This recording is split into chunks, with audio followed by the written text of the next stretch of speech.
Alors,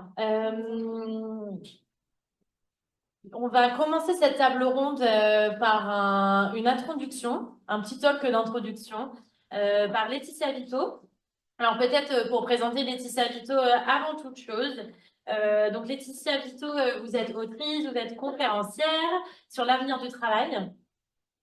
Vous avez publié un certain nombre d'ouvrages et la raison pour laquelle vous êtes là aujourd'hui, c'est surtout parce qu'en fait, vous avez une perspective féministe dans vos ouvrages et parce que aujourd'hui, vous allez nous parler des fameuses Cat Ladies. Je vous laisse la parole. Pour expliquer un petit peu peut-être le fonctionnement aux spectatrices, qu'elles soient en présentiel ou en distanciel. On va écouter Laetitia Vito faire son talk. Ensuite, on va enchaîner avec les différents échanges avec les intervenantes. Si vous avez des questions, je vous invite à les garder pour la fin. On va vraiment avoir tout le temps qu'il faudra pour échanger avec les intervenantes ou même voilà, entre vous. Et pour les personnes qui sont sur Zoom, vous pouvez bien évidemment déposer vos questions et vos remarques sur le chat. Elles seront retransmises dans la salle. Voilà, donc bonne table ronde à toutes et à tous.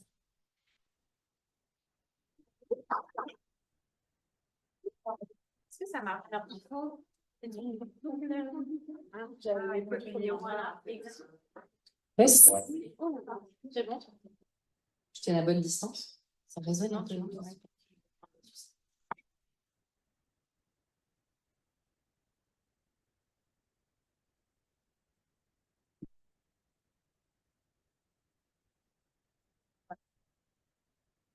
Bonsoir, tous et toutes.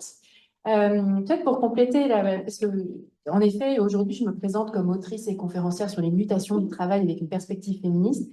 Mais dans ma vie d'avant, j'étais professeure d'anglais en classe préparatoire et j'ai enseigné pendant 8 ans à Sciences Po un cours sur la politique américaine du XXe siècle. Donc, j'étais plongée dedans jusque-là. Enfin, j'ai une passion pour la politique américaine depuis très longtemps et ma bibliothèque est remplie de livres sur toutes les élections et puis depuis les suffragettes jusqu'à récemment. Donc c'est aussi avec ce regard un peu affûté sur l'histoire politique américaine que j'avais envie de prendre la parole et où je pas forcément tellement parler de travail en fait.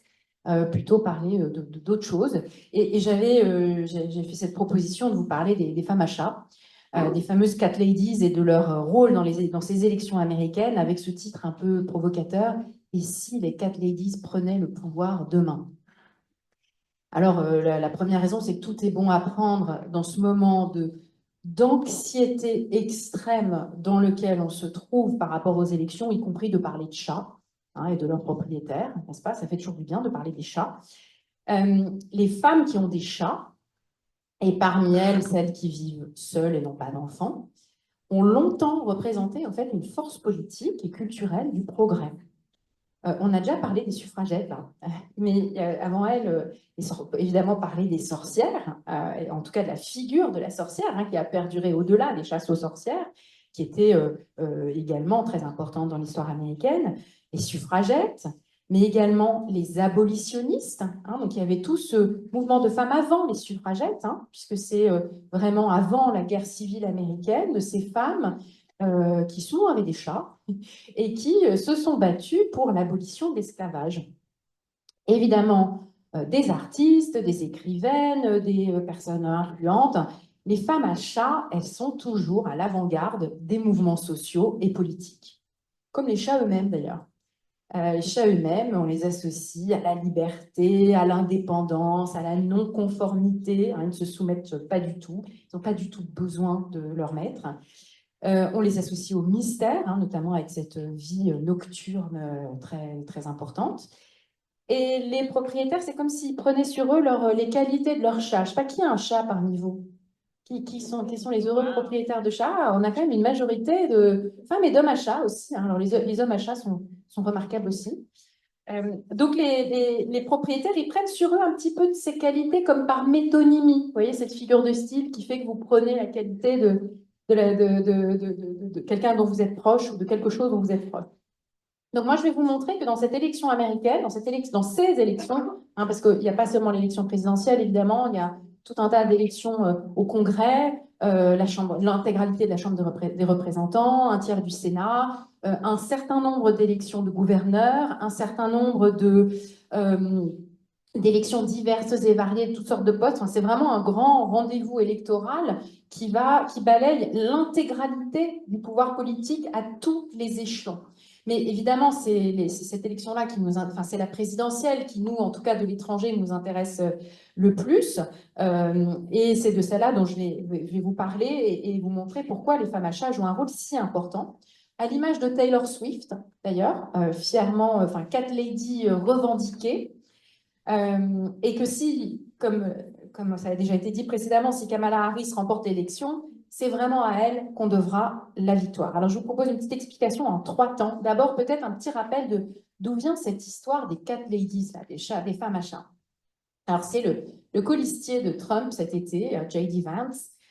Quand il est devenu colistier, on a déterré des discours, des phrases qui avaient été prononcées lors d'une interview qu'il a faite en 2021 sur Fox News avec l'infâme Tucker Carlson, dans laquelle, en parlant des figures importantes du gouvernement de Joe Biden et des membres importants du Congrès, il avait déclaré que les démocrates étaient devenus a bunch of childless cat ladies, donc voilà, une flopée de femmes à chat sans enfants, alors je vous cite toute la phrase parce qu'elle mérite d'être lue dans son intégralité, who are miserable at their own lives, qui sont malheureuses dans la vie, and the choices they've made, et des choix qu'elles ont faits, so they want to make the rest of the country miserable too.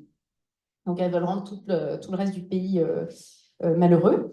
They turned our country to people who have no direct stake in it. Les démocrates, c'est les démocrates, ont donné le pays à des gens qui n'ont pas d'intérêt dans l'avenir, qui n'ont pas d'enjeu sur l'avenir. Comme si ne pas avoir d'enfants, c'était ne pas avoir de vision ou de projection sur l'avenir, ne pas se sentir concerné par les générations futures.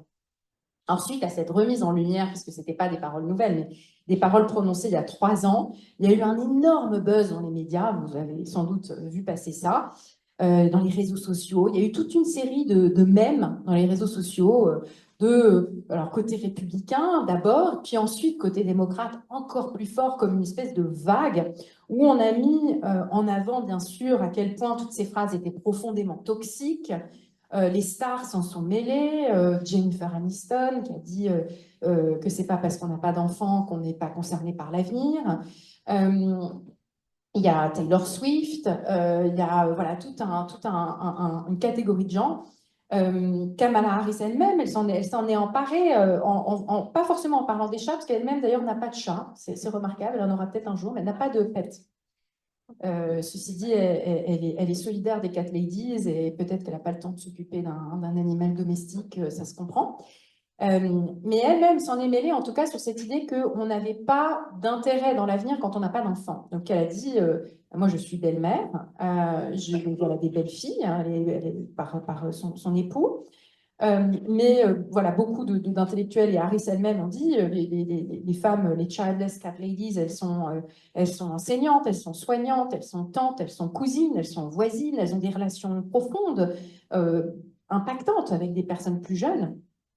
Et puis par ailleurs, évidemment, ce qui a été critiqué, c'est une vision de la parentalité qui est extrêmement restrictive, puisque Vance avait inclus dans sa critique des childless cat ladies un homme, qui est Pete Buttigieg, qui est le secrétaire au transport américain, qui est un homosexuel en couple, qui est parent de 2 enfants. Donc, comme si sa parentalité à lui ne comptait pas. Et que voilà, c'est pas la famille telle que Vance la visualisait. Donc, conscient que tous ces propos-là avaient provoqué un tollé gigantesque, Vance, en ramant un peu, a tenté d'expliquer, mais c'était juste une remarque sarcastique. Et puis ensuite, sa femme, son épouse, s'en est mêlée aussi pour dire que c'était surtout pour défendre les familles qui galèrent et qui ont du mal, etc. Et les démocrates, en fait, sur ce coup-là, ils ont quand même gagné la bataille de l'image parce qu'ils ont bien montré que ces paroles reflétaient des vues plutôt misogynes que pro-famille et que, étant donné surtout les votes qui ont été ceux du sénateur de l'Ohio, Vance, qui a voté contre tous les sujets liés à la garde d'enfants, le child care, tous les sujets liés à la fécondation in vitro, etc. Enfin, tous les projets de loi qui étaient en discussion, il a toujours été contre. Donc, il n'a absolument jamais voté pour les droits des familles ou le soutien aux familles.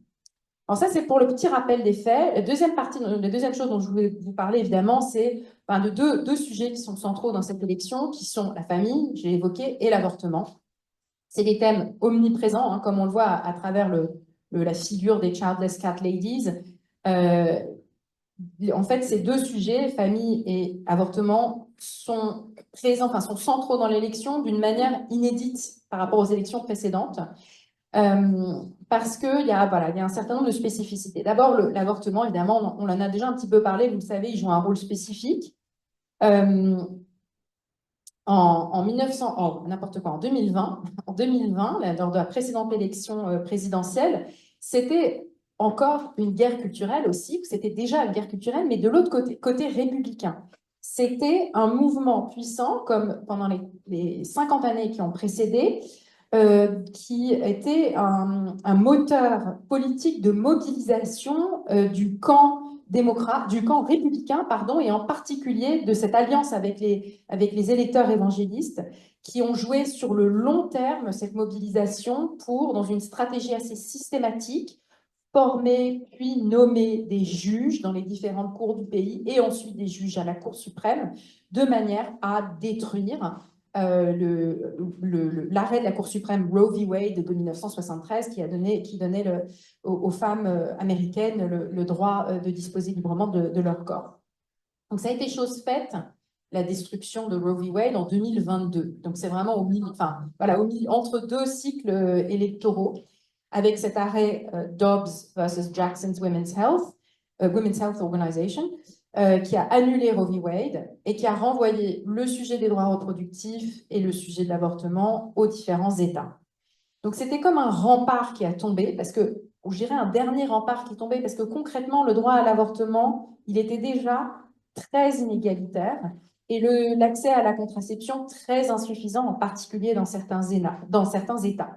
Dans l'année qui a suivi Dobbs, cet nouvel arrêt de la Cour suprême, il y a une vingtaine d'États, environ 20, qui ont passé des lois beaucoup plus restrictives en matière d'avortement, qui l'ont rendu légalement inaccessible à peu près un tiers des femmes américaines, en gros, hein, pour avoir un chiffre.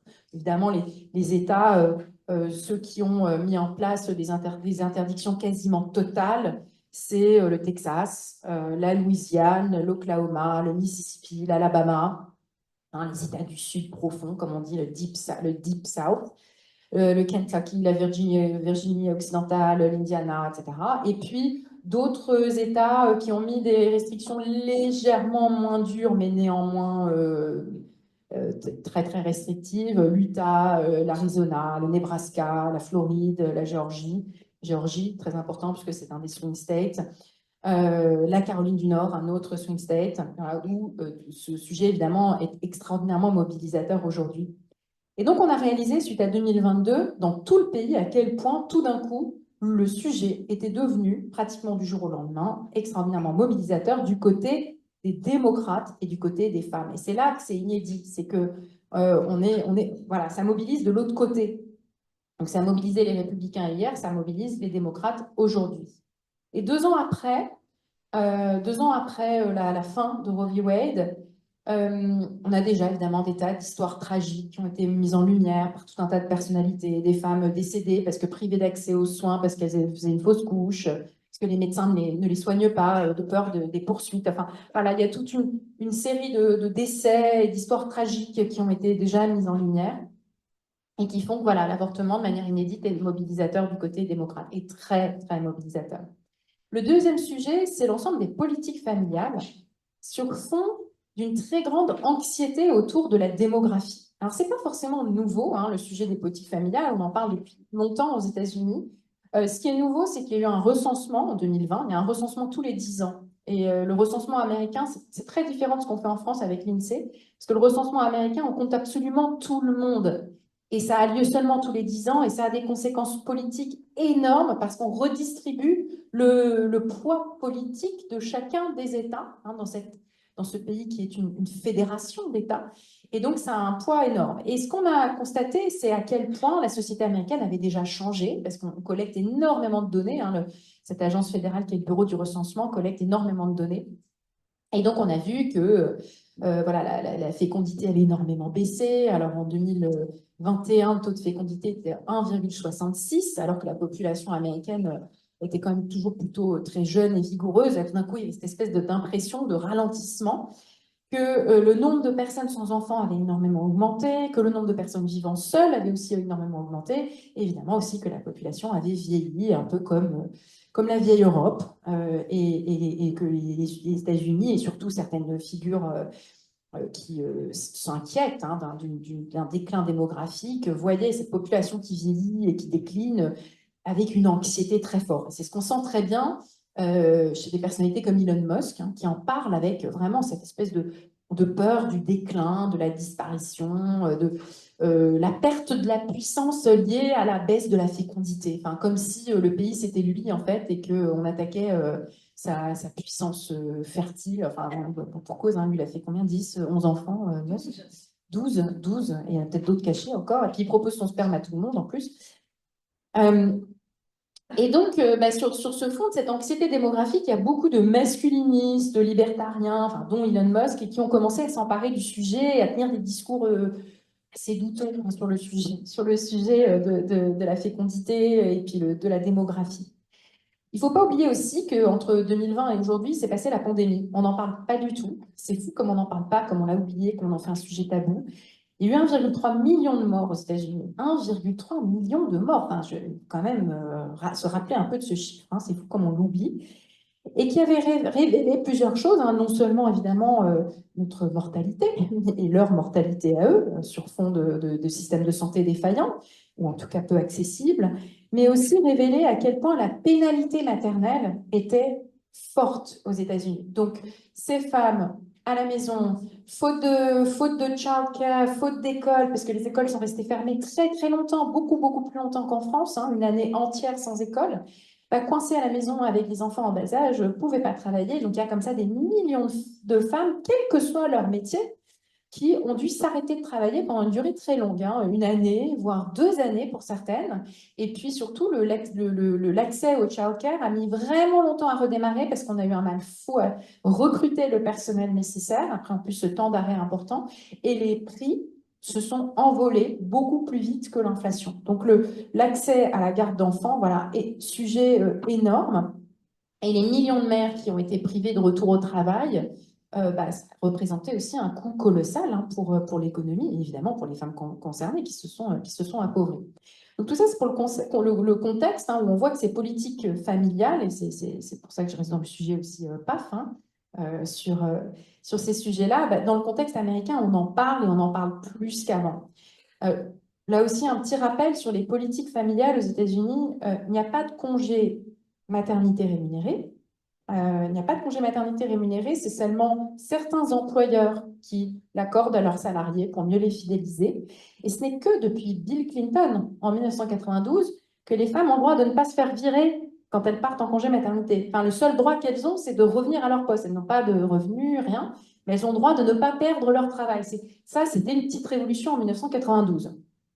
Il n'y a pas de système pour subventionner ni les crèches, ni les nounous. Enfin, il n'y a voilà, rien d'équivalent à ce qu'on connaît en France. Il n'y a pas d'école maternelle non plus, évidemment.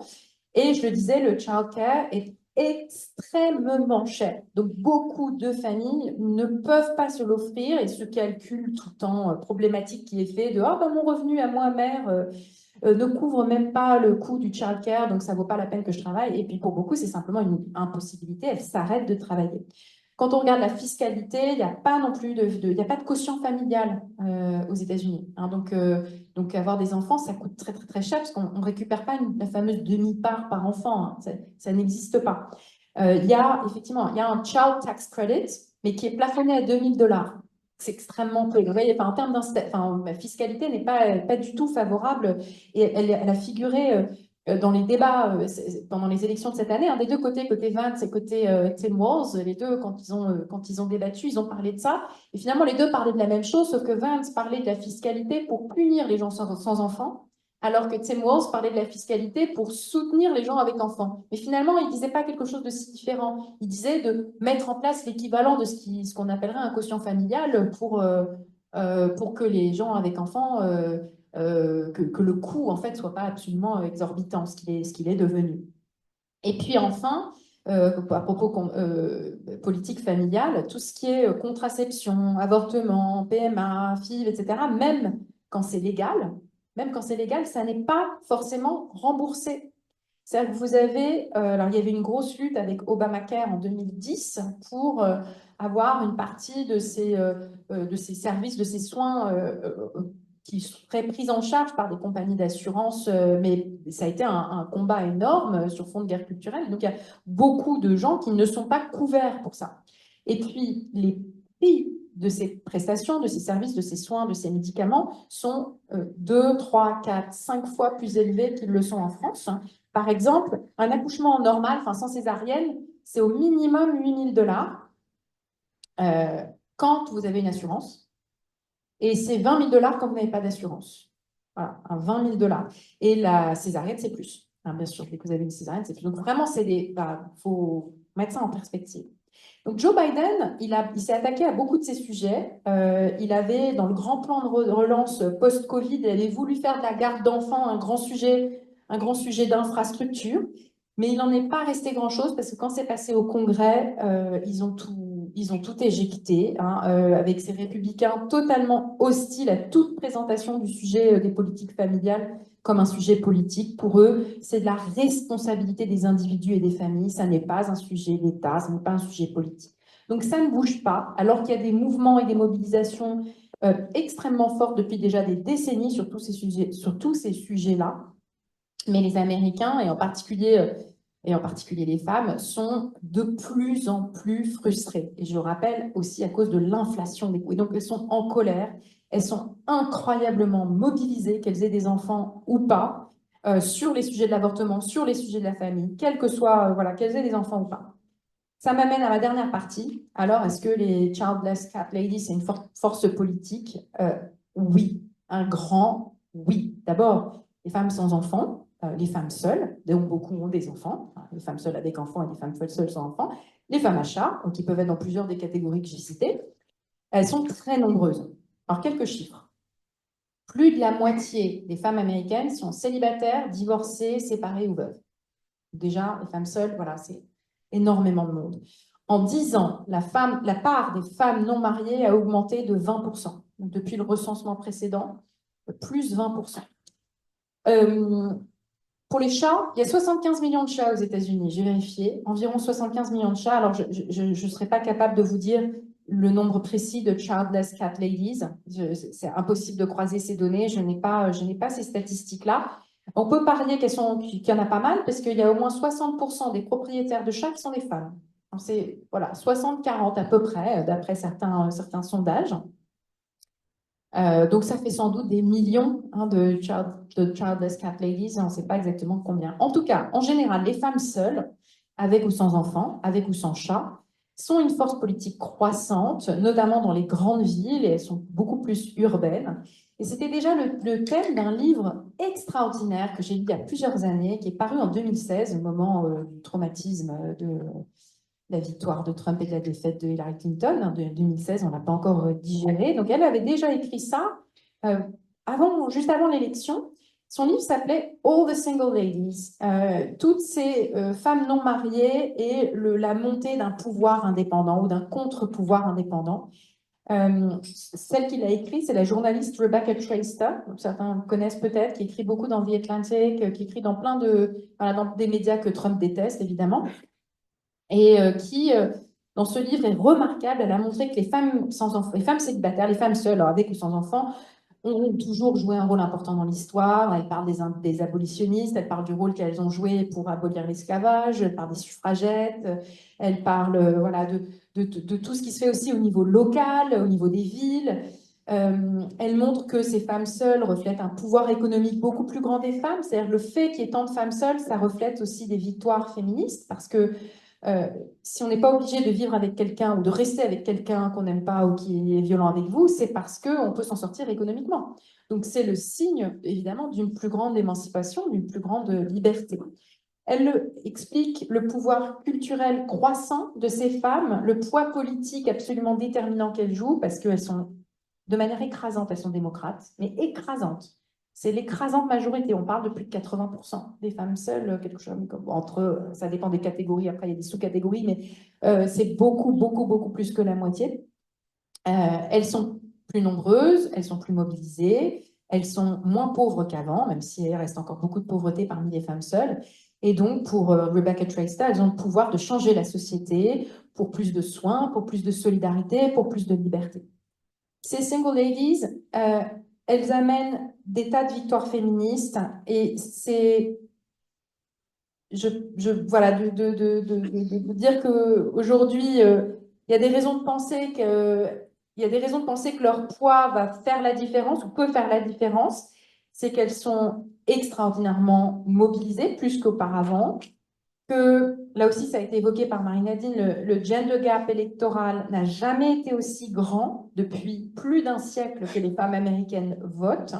Plus de 17 points au total, ça c'est une moyenne. Mais il y a un autre indicateur qui est suivi de près, c'est le gap entre les femmes diplômées et les hommes non diplômés. Ce gap-là, il est de 43 points. C'est un record, il était de 39 au moment de l'élection de Biden. 39 points, on est passé à 43 points. Donc on voit effectivement cet écart qui se creuse. Beaucoup de femmes ont déjà voté, donc il y a ce vote par anticipation, plus d'un tiers des femmes ont voté bien avant l'élection. Ces votes ne sont pas encore comptés, puisque dans certains États, le compte ne peut commencer qu'à la fin de la journée de vote officielle, ce qui explique qu'on faudra attendre quand même pas mal d'heures pour avoir déjà des résultats, notamment en Pennsylvanie, ça devrait tomber, en tout cas 90% des votes dépouillés, ça devrait tomber sur les coups pour nous de 3-4 heures du matin. Si on a déjà la Pennsylvanie, ce qui est évidemment pas encore garanti, mais c'est possible. Alors la question, c'est est-ce que ça sera suffisant, cette mobilisation, ce nombre sans précédent? Est-ce que les Cat Ladies vont prendre le pouvoir là, demain? On n'en sait rien. On n'en sait rien parce qu'il y a de plus en plus de ségrégation géographique. C'est-à-dire que les Cat Ladies et les Single Ladies, elles sont pas bien réparties sur tout le territoire. Elles sont nombreuses dans les swing states, mais elles sont surtout dans les grandes villes et dans les districts qui sont déjà démocrates. Donc, ce qui veut dire qu'il y a une partie de leur puissance qui est perdue, entre guillemets, pour remporter les élections. Ça se joue, vous l'avez compris, dans les 7 swing states qu'on va suivre de très près pendant la nuit et demain matin, la Pennsylvanie, le Michigan, le Wisconsin, la Caroline du Nord, la Géorgie, le Nevada, l'Arizona. Et pourquoi est-ce que les sondages sont incapables de nous donner une réponse? Et là, je vais vous donner un peu d'espoir.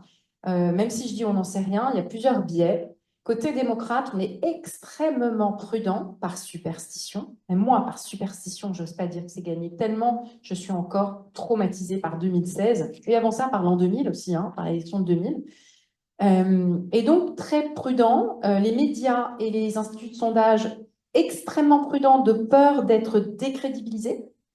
Ils ont sous-estimé le vote Trump en 2016 et même en 2020. Il y a des raisons à ça, hein, des raisons liées aux méthodologies en fait, de sondage, à l'échantillonnage, etc.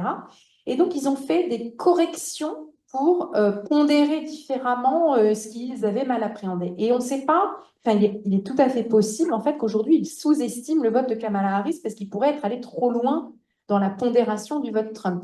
Parce qu'en fait, ce sont des échantillons absolument pas représentatifs. Les gens qui répondent au téléphone, les quelques milliers de personnes dans les sondages, méthodologiquement, c'est absolument pas stable. Donc, c'est possible que ça soit pas serré du tout, en fait, dans un sens.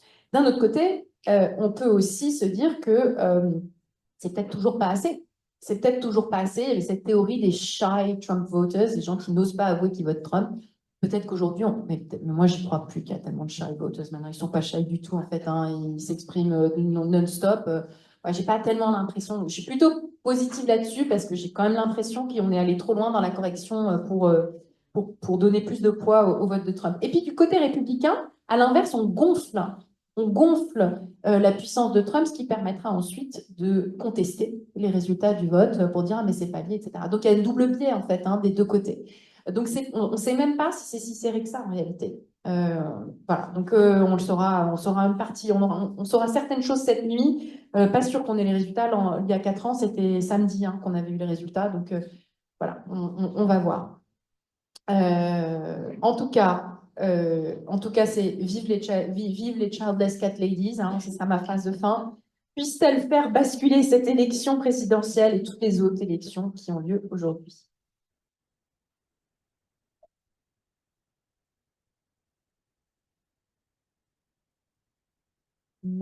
C'est bon, ça marche. Merci beaucoup pour cette introduction qui était très complète et je trouve qu'il pose parfaitement le cadre de notre discussion. Donc, qui va venir avec donc Pauline Ferrari, qui est journaliste spécialiste des mouvements masculinistes et qui s'est immergée dans les milieux masculinistes pour sortir un livre enquête qui s'appelle Former à la haine des femmes, comment les masculinistes infiltrent les réseaux sociaux, qui a été publié l'année dernière, en 2023. Il y a pile un an. Voilà.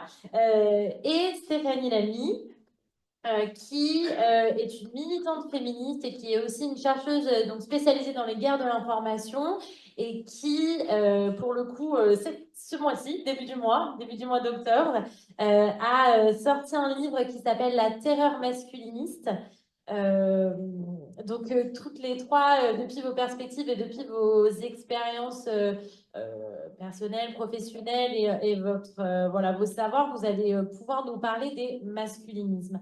Du coup, la première question que j'aimerais vous poser, c'est pour chacune, quelle est votre définition du masculinisme? Et finalement, est-ce qu'on peut parler d'un masculinisme ou est-ce qu'on devrait parler des masculinismes? Stéphanie, si tu veux commencer. J'ai quand même. Voilà, et là maintenant. J'ai quand même mis un an à essayer d'avoir une définition précise, parce qu'il existe beaucoup de définitions de masculinisme. Donc, ça dépend par quel biais vous prenez le mot. Est-ce que c'est par les études sur les mobilisations sociales? Est-ce que c'est plutôt sur les études du genre plus classiques? Voilà. Moi, c'est par des études sécuritaires, donc c'est un peu mes recherches. Du coup, en fait, moi, j'ai pris la définition, en gros, de ce que c'est les milieux de radicalisation. C'est un terme qui existe dans la littérature sur le terrorisme. Et j'ai décidé, donc je vais mettre mes lunettes, un ensemble d'offres idéologiques identitaires masculins, construites et diffusées et opérationnalisées au sein de divers milieux de radicalisation, on et offline, qui font l'apologie de ou prônent la violence sous toutes ses formes afin de maintenir, voire renforcer la domination des hommes sur les femmes et minorités de genre. Pourquoi cette longue définition? Parce qu'elle permet de comprendre que ce sont des mouvances qui prônent la violence. En fait, la domination masculine par la violence.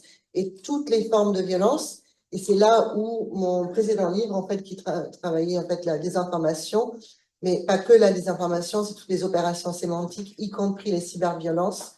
Quand on parle de violence, on parle d'une guerre hybride aujourd'hui qui est menée à l'égard des femmes par ces militants masculinistes. Qu'est-ce que je peux dire après ça? Je pense que ça non?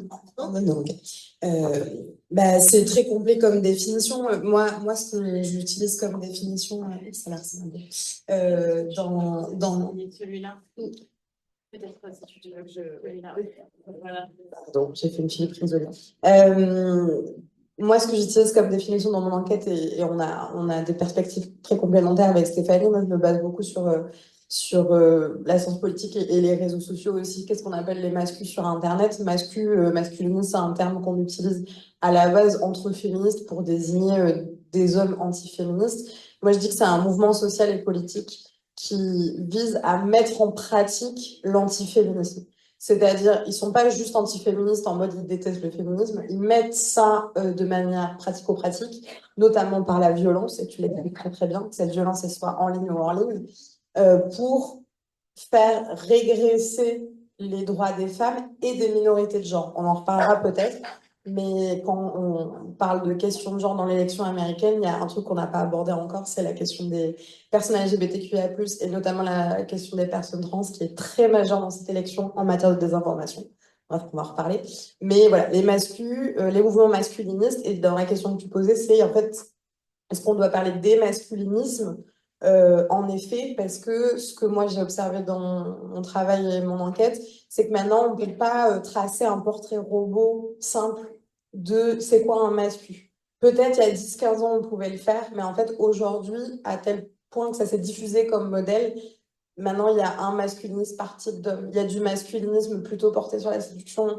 Il y a du masculinisme plutôt porté vers certaines communautés ethniques ou religieuses. Il y a certains masculinismes qui va être basé en fonction de zones géographiques. On n'a pas le même masculinisme en France, en Europe de l'Est, aux États-Unis. Enfin, voilà. Donc, en fait, on a des masculinismes, mais qui convergent autour de certaines choses, et notamment du propos de dire que les féministes vont trop loin. Je pense que c'est peut-être le point d'ancrage, c'est qu'on est des hommes et ouin ouin, les femmes vont trop loin, on est en train de perdre nos droits. Voilà, concrètement. Pardon, le droit ou le pouvoir? Le droit. Dans leurs idées à eux, c'est leur droit. Eux, ils disent qu'ils n'ont pas de pouvoir. Je ne peux rien rajouter à ces deux introductions extraordinaires. Si je faisais peut-être un tout petit peu d'histoire américaine, c'est que sans qu'il soit encore appelé masculiniste, mais ce qui correspond à peu près à vos définitions, ça a émergé comme une force politique dans les années 70, de manière assez rapide, comme un tournant immédiat, quand on pensait que le Equal Rights Amendment, cet amendement à la Constitution américaine qui visait à mettre dans la Constitution l'égalité entre les hommes et les femmes, c'est très difficile de faire passer un amendement à la Constitution, hein, parce qu'il faut avoir 3/4 des États ensuite qui les valident, etc. D'abord le 2/3 du Congrès, ensuite 3/4 des États. Enfin, c'est quasi impossible. Et c'était quasiment gagné. C'était quasiment gagné, c'était plus qu'une formalité. Et sur la toute fin de cette campagne, alors que pendant des années, on avait réussi à en faire quelque chose de mainstream autour de figures comme Patty Friedan, etc. Eh bien, tout à la fin, en fait, ça a été complètement saboté et très, très rapidement. Et la première masculiniste dans la politique américaine, enfin, c'est pas la première, mais c'est Phyllis Schlafly, en fait, voilà, qui a comme ça instrumentalisé l'Equal Rights Amendment avec l'argument, le premier argument, elle faisait quasiment comme la provocation, c'est de dire, oh, mais si ça passe, il y aura des toilettes mixtes. Quelle horreur! Voilà. Et donc, et tout d'un coup, voilà, ça s'est tourné. Et puis ensuite, le gros moment, on est très peu de temps après. Ensuite, il y a eu Roe v. Wade. Et là, effectivement, il y a eu une mobilisation pour détruire ces acquis qui a cimenté une coalition qui est devenue une coalition républicaine avec des chrétiens radicaux, voilà, qui sont devenus tout d'un coup une force politique majeure. Donc, ça a une cinquantaine d'années politiquement. Après, ils s'appelaient pas encore exactement comme ça, et puis ils n'avaient pas les réseaux sociaux. Enfin, ils avaient des lettres, c'était c'est des newsletters envoyés par courrier en millions d'exemplaires. Enfin, c'était assez puissant. Alors, justement, là, on a vu dans cette campagne donc, qui touche à sa fin ce soir que Donald Trump, il a fait campagne avec les influenceurs masculinistes. Parce que c'est tout un truc, hein, les influenceurs masculinistes. Je pense que c'est un peu un puits sans fond quand on commence à regarder, on peut plus s'arrêter. Et après, du coup, les algorithmes ont vu qu'on a regardé et du coup, on nous en propose plein. Enfin, c'est vraiment, c'est terrible. Toujours est-il que Donald Trump, il s'en est vraiment saisi. J'ai l'impression que ça a vraiment été des relais. Ce que je me pose comme question, c'est est-ce que c'est la première fois dans une campagne américaine, dans une campagne tout court peut-être, mais dans une campagne américaine que ce qu'on appelle la manosphère, donc ces mouvements masculinistes ont été autant sollicités? Et est-ce que le fait que Donald Trump soit face à Kamala Harris, en particulier, a pu contribuer justement à cette surexposition des influenceurs masculinistes? Je sais pas si quelqu'un veut répondre. Oui, alors en fait, c'est une très bonne question parce que on est sur une époque très numérisée. Donc déjà, comme il y a un historique des mouvances masculinistes aux États-Unis qui date des années 60, 70, effectivement, mais dont l'origine se trouve aussi dans les groupes de parole pro-féministes qui ont ensuite viré masculiniste. Il ne faut pas oublier non plus que l'historique vient aussi de la gauche radicale et qui a convergé en fait avec des mouvances beaucoup plus traditionnelles. Oui, traditionnelles.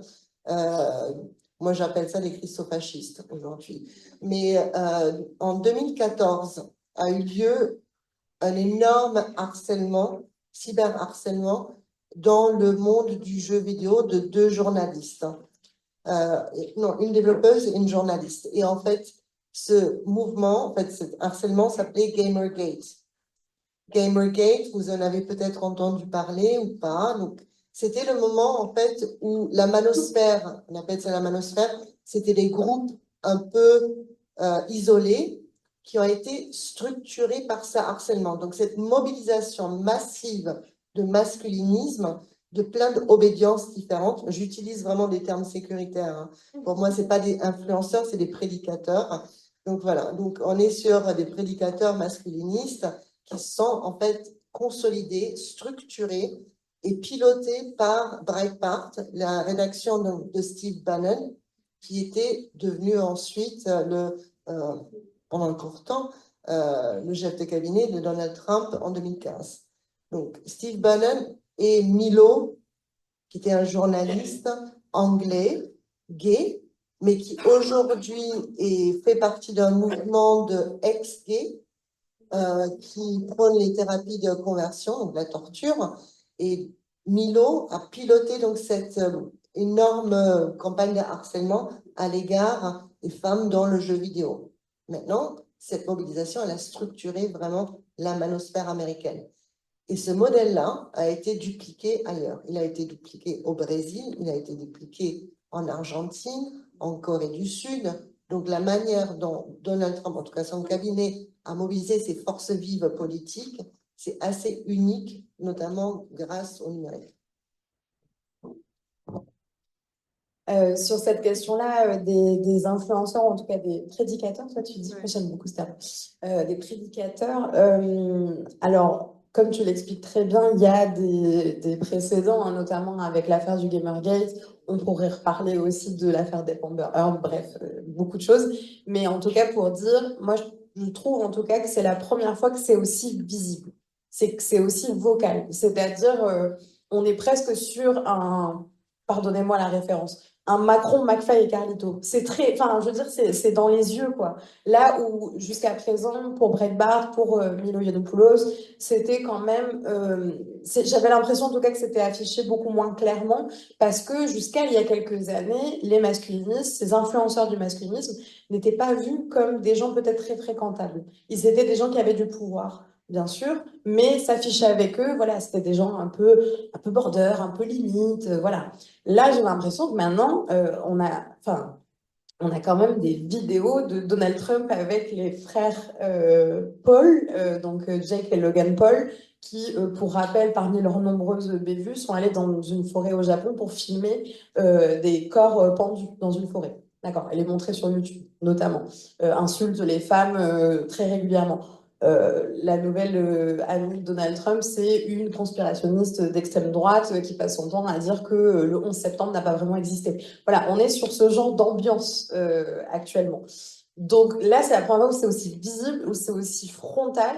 Et là, on parle même plus, comment dire, d'appel du pied ou de lancer une perche. Enfin, c'est vraiment, là, on a ouvert les douves et voilà, le pont-levis a été abaissé. Et c'est vraiment un appel à toutes les personnes qui, bien sûr, suivent ces influenceurs de masculinisme, mais aussi à tous les hommes de manière générale, tous les hommes cisgenres hétérosexuels à venir les rejoindre dans cette lutte pour une forme de virilité, quoi. Non, peut-être juste dans le sens de cette importance du numérique, c'est ça qui est inédit, c'est qu'il y a une croissance exponentielle de l'influence de ceux qui, nourris par des algorithmes qui ont besoin de la radicalité pour faire voir, pour donner à voir, sont devenus infiniment plus puissants. Et là où c'était perçu comme pas mainstream, la masse, enfin la croissance exponentielle de cette visibilité l'a rendu mainstream. Mais ce qui biaise un peu, on ne sait pas en fait quel est à quel point il y a comment dire, à quel point il y a une adéquation totale entre cette visibilité en ligne et la population et l'adhésion. C'est-à-dire qu'il y a des gens qui sont, il y en a une fascination morbide. Alors il y en a, hein, et on les voit en groupe et tout. Enfin, il y en a un paquet, ça c'est sûr, mais peut-être pas autant que ce qu'on voit en tout cas que leur proportion sur les réseaux sociaux et notamment Twitter, acquis par Elon Musk, où là tout d'un coup, on a quand même senti un vrai tournant en fait dans les choix algorithmiques qui ont été faits pour ne plus du tout ne plus du tout faire de modération, ne plus du tout privilégier les paroles sensées. Tout à l'heure, Pauline, tu as parlé des mouvements d'extrême droite. Oui. Je rebondis donc. On remarque en fait, quand on regarde, on remarque en fait c'est un peu les mêmes arguments qui sont utilisés. Les mouvements masculinistes, de toute manière, ils sont de facto des mouvements racistes, je pense. Est-ce qu'on peut dire ça qu'ils sont... Ah, ben voilà. Voilà, bah du coup, voilà. Donc, ma question est donc, est-ce que les mouvements masculinistes sont de facto des mouvements racistes? Et dans quelle mesure les arguments sexistes, enfin, les arguments des mouvements masculinistes et les arguments d'extrême droite se complètent et s'alimentent? Tu veux commencer, Stéphanie? Oui. Oui, bien sûr. Alors, c'est intéressant parce que c'est vrai qu'il faut qu'on ait des divergences aussi. Hein, voilà. Ah, c'est super. Donc, de mes observations dans les différents milieux de radicalisation masculiniste, il existe des milieux qui s'adaptent au discours ambiant. En France, par exemple, où il y a du racisme, mais c'est pas aussi in your face comme aux États-Unis, il existe certains milieux de radicalisation masculiniste qui se disent aveugles aux couleurs et donc où il y a effectivement il y a des masculinistes mais de toute origine différente. Donc ça existe en France. Vous avez bien sûr aussi des mouvances masculinistes partout dans le monde, hein. En Inde, au Japon, au Maghreb, en Afrique ça commence, en Afrique de l'Ouest maintenant un petit peu. Vous avez vraiment des mouvances masculinistes partout dans le monde, donc c'est pas un truc de homme blanc. C'est vrai que ça c'est une idée reçue qu'on a en France. Et par ailleurs, vous avez des milieux de radicalisation comme les incels qui ont en fait des noms, et je suis désolée, je vais les utiliser, mais il y a des guillemets, hein. Par exemple, pour les incels qui sont d'origine d'Inde, par exemple, ils se nomment eux-mêmes des curicels. Donc, ils vont, en fait, mais ils sont acceptés dans la communauté. Et d'ailleurs, le fait de ne pas être blanc les rend encore plus moches et donc encore plus performants dans la virilité incel, donc l'expression de la masculinité incel. Ah, pardon, incel, pardon, il me semble. Ouais. C'est vrai qu'on a la tête dans le guidon. Incel, donc, incel, c'est la contraction de involontaire et célibataire. Sauf que ce terme-là ne reflète pas réellement ce qu'ils sont. Ça, c'est le discours public de recrutement. En fait, ce ne sont pas des hommes qui ont été refoulés par des femmes. C'est pas ça du tout, les incels.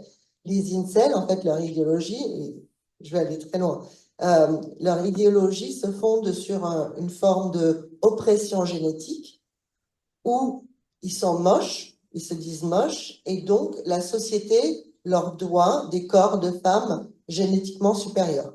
Voilà les incels. Ça, c'est vraiment leur idéologie. Ouais.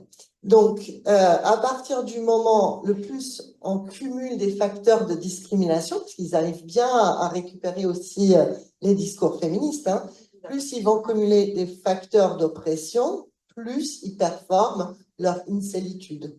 Voilà. Donc, pour ceux qui sont donc non blancs dans des pays blancs, à majorité blanc, ben, ils sont encore plus opprimés et donc encore plus incel. Alors, je sais qu'on n'est pas en divergence totale, mais moi, je fais beaucoup de liens, en effet, entre les mouvements masculinistes et, en tout cas, les mouvements d'extrême droite, et notamment des mouvements, on va dire, identitaires aussi au niveau même religieux.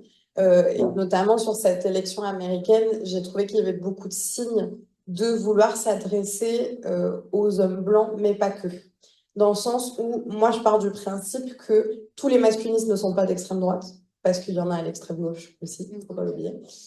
Mais par contre, toutes les personnes d'extrême droite portent en eux une vision masculiniste du monde et une vision viriliste. Et je trouve que là, l'exemple de Donald Trump le prouve très bien, c'est-à-dire aller montrer une forme de virilité, aller montrer les muscles, aller faire les camps de boxe, on est des bonhommes, tout ça. Voilà, ça c'est voilà, masculin de typique. Ça ne veut pas dire qu'il ne s'adresse qu'aux hommes blancs. Et d'ailleurs, c'est intéressant parce qu'on sait à quel point aux États-Unis, la question des personnes non blanches est complexe, notamment dans ce cas, que ce soit par les politiques hyper racistes de Donald Trump déjà par le passé, par aussi les politiques de Kamala Harris. Il ne faut pas oublier que Kamala Harris a aussi des positions parfois sur l'immigration qui peuvent être controversées. Et donc, il y a ce choix aussi pour les personnes non blanches aux États-Unis de est-ce qu'ils votent en fonction de leur genre ou est-ce qu'ils votent en fonction d'autres facteurs. Et c'est là où les masculinistes peuvent avoir ce discours que tu disais de on ne voit pas les couleurs, on ne voit pas les religions, hop là, ça n'existe pas. Et juste voter parce que vous êtes un bonhomme et que vous avez envie de coucher avec beaucoup de femmes, pour pas dire un autre terme. Donc c'est là qu'on l'observe un petit peu. Donc tous les masculins sont pas racistes, mais il y a une forte portée raciste dans l'entourage masculiniste qui gravite autour de Donald Trump. Je pense notamment aux Proud Boys, qui est une espèce de milice armée, voilà, soi-disant secrète, mais vu que je la connais, elle n'est pas si secrète que ça, qui sont composés d'hommes à 99% blancs, cisgenres hétérosexuels, qui ont décidé de ne plus se masturber ni éjaculer pour retenir toute leur testostérone. Faudra qu'on en reparle peut-être. Okay. C'est mes préférés. Voilà, qui a été notamment fondé, et là ça va vous faire mal au cœur, par l'ancien créateur du média Vice aux États-Unis. Ouais. Oui, il a viré complètement de l'autre côté. Et là, maintenant, il a un podcast filmé qui s'appelle Get Off of My Lawn. Je crois que c'est Gavin McInnes. Je crois que c'est McInnes. Voilà, bref, tout ça pour dire que on est sur ce genre de milice armée qui a notamment participé à l'assaut du Capitole. Voilà. Donc, le rôle des masculinistes dans l'entourage et dans le cabinet de Donald Trump, c'est pas moi, féminazie, théorie du complot qui essaie de le prouver. Il y a malheureusement des preuves assez directes de ces liens-là, quoi. Non, mais je pense que c'est important de le dire parce qu'il y a beaucoup de gens qui sont persuadés qu'on invente des trucs en tant que féministe. Donc, voilà, on a des preuves malheureusement très directes. Et peu importe le résultat de cette élection, malheureusement, je pense qu'il va y avoir peut-être un risque de violence aussi de la part de ces milices armées. Là, je dis c'est au pluriel parce qu'il y a les Proud Boys, mais il y a aussi plein d'autres milices néo-nazis, évangélistes intégristes, etc. Je ne sais pas si vous vous rappelez des défilés de Charlottesville il y a quelques années. Voilà, on est sur quelque chose d'assez flippant. Voilà. Ce qui est très étrange, c'est que sur l'extrême droite, par exemple, Spencer, qui est néo-nazi, en fait, le meme punch nazi, ça venait quand lui s'est pris un pain dans la figure. Donc, ce gars-là, aujourd'hui, il appelle à voter pour Harris. Donc, il y a des positions, en fait, les pistes sont un tout petit peu brouillées. On n'est plus du tout sur les mêmes lignes de faille qu'en 2020. Pour certains, qui étaient plutôt dans la quête de la respectabilité, Trump est allé trop loin. Donc, il y a des lignes de faille à trouver. Sur les convergences, et c'est surtout là-dessus que je voulais intervenir, sur les convergences entre différentes mouvances, que ce soit identitaires masculins ou religieuses, et là je parle beaucoup des christofascistes, et vraiment ça c'est un terme très large, mais on peut parler du dominionisme aux États-Unis, par exemple, qui est un courant qui est assez agnostique des différentes formes de christianisme, mais qui propose surtout une feuille de route de conquête du pouvoir. Voilà, c'est ça. Et on la voit arriver en France d'ailleurs aussi un petit peu, le dominionisme. Les dominionistes prônent en fait le dominer les 7 montagnes, qui sont l'éducation, les médias, le gouvernement, machin. Bref, et c'est comme ça qu'ils vont en fait conquérir le pouvoir. Donc ces dominionistes-là se retrouvent énormément avec des mouvances masculinistes. Je vais faire le lien là avec l'abstinence de la masturbation. Donc il y a tout un courant masculiniste qui s'appelle les nofap. nos femmes, c'est-à-dire ils vont ne pas, c'est la rétention de sperme pour augmenter le taux de testostérone, ce qui est faux en fait. Ah, si, en fait, il y a même un recul hein, au bout d'un moment. Donc, en fait, cette rétention de sperme, c'est un truc millénaire, hein, c'est pas nouveau. Mais il y a les dominionistes, par exemple, qui proposent des applications pour récupérer les données privées. En fait, ces jeunes hommes qui vont participer dans ces mobilisations de rétention de sperme, parce que c'est des challenges qui se lancent. Ils se lancent des challenges combien de jours, il y a des grades, c'est très hiérarchisé, c'est gamifié. Et donc, sur cette application, comme pour perdre du poids, ben, c'est pour s'abstenir de la masturbation. La récupération des données privées, c'est un truc qui, depuis les années 60, déjà, les évangélistes le font depuis les églises, récupérer les données privées. Et ça leur permet aussi, c'est pas que les médias sociaux, c'est aussi toutes ces mailing lists, c'est les relances, c'est les applications, c'est la gamification en fait de la politique qu'ils ont mis en place et que les masculinistes, depuis Gamergate en 2014 et les grandes meme wars qui existaient en 2015, ils ont gamifié en fait la politique. Et on voit le cirque Trump, qui est la campagne de Trump, qui était un véritable cirque aujourd'hui, c'est l'aboutissement en fait de cette politique spectacle qui a été mis en branle en 2014 avec Gamergate et les Meme Wars. Moi, je vois vraiment l'arc masculiniste là aussi. J'enchaîne avec une question peut-être, Laetitia. Là, on a pas mal parlé de l'entourage de Trump, des personnes de qui il a décidé de s'entourer dans le cadre de cette campagne. Et moi, je pense beaucoup à Tim Walz, qui est le colistier de Kamala Harris. Et Tim Walz, c'est un peu le cool dad américain par excellence. Alors, pour celles et ceux qui ne voient pas Tim Walz, il faut imaginer un peu un stéréotype du cool dad américain, quoi. Il met des casquettes, il est coach de football. Il me semble que j'ai entendu qu'il y avait cette histoire où, en fait, quand il s'est présenté pour être sénateur, si je ne me trompe pas, en fait, c'était ses élèves qui l'avaient poussé. Enfin, il y a une super histoire, il y a un super roman en réalité derrière, donc c'est vraiment un super cool dad.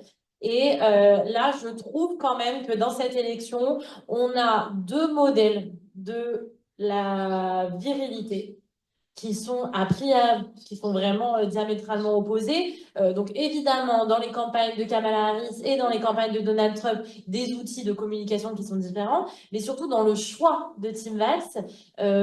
Qu'est-ce qu'on peut dire de ce choix-là? Comment lui, il incarne la virilité? Est-ce qu'on peut aller jusqu'à dire qu'il fait de la politique féministe? Est-ce qu'on peut aller jusque-là? Oui, on peut dire ça, parce qu'en tant que gouverneur, par exemple, il avait fait passer dans les écoles des tas de mesures pour avoir des distributeurs de tampons, etc., ce qui est beaucoup utilisé par le camp Trump pour se moquer. En gros, c'est le tampon guy, quoi, celui qui... section hygiénique, enfin voilà. Ça a été quand même bien utilisé. Et puis, oui, il a des positions en termes de politique familiale, justement, qui sont vraiment très clairement féministes au niveau des idées. Mais ce qui est intéressant avec ce personnage, c'est que paradoxalement, je le trouve assez conservateur. C'est-à-dire qu'il soutient des politiques progressistes, mais il représente un modèle de masculinité quand même assez traditionnel. Il aime les armes à feu, machin. D'ailleurs, c'est marrant, le côté démocrate, il y a tout un tas de trucs très conservateurs. C'est eux les patriotes. Enfin, il y a tout un, voilà, il y a tout un trope ultra patriotique qui est porté par les démocrates.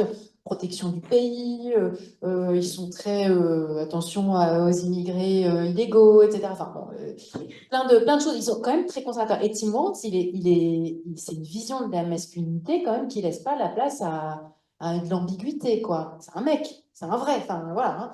Donc, c'est bizarre, c'est paradoxal, mais en même temps, ça montre bien cette espèce de déplacement qui s'est opéré. C'est-à-dire que la candidate Kamala Harris, elle est assez conservatrice. Enfin, ce sont des démocrates pas, c'est pas Bernie Sanders, quoi. C'est vraiment, on va dire, c'est notre droite à nous, quoi. Enfin, quasiment. Hein. Enfin, et Tim Walz, qui est probablement plus progressiste que Kamala Harris sur beaucoup de sujets, bah, d'un autre côté, il y a un État, voilà, un État plutôt rural, le gars qui aime les armes à feu, coach de football, entouré de gars, enfin voilà. Et puis il a un corps, enfin c'est un grand gars costaud, etc. Donc ouais, c'est un peu un paradoxe.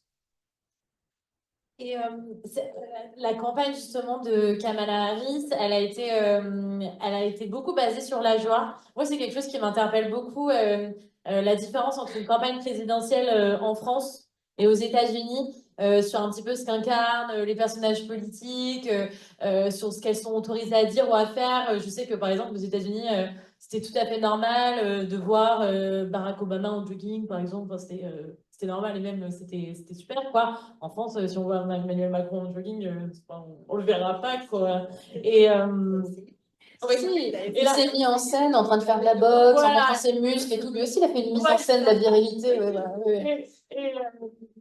Et du coup, je trouve que, en fait, enfin, il y a quelque chose dans la campagne de Kamala Harris qui est très basé sur la joie. Est-ce que ça, on peut considérer que c'est une manière de contrer le choix de ces arguments masculinistes dans la campagne de Trump ou pas? Qu'est-ce que vous en pensez? Est-ce qu'on peut faire un lien entre ces éléments-là?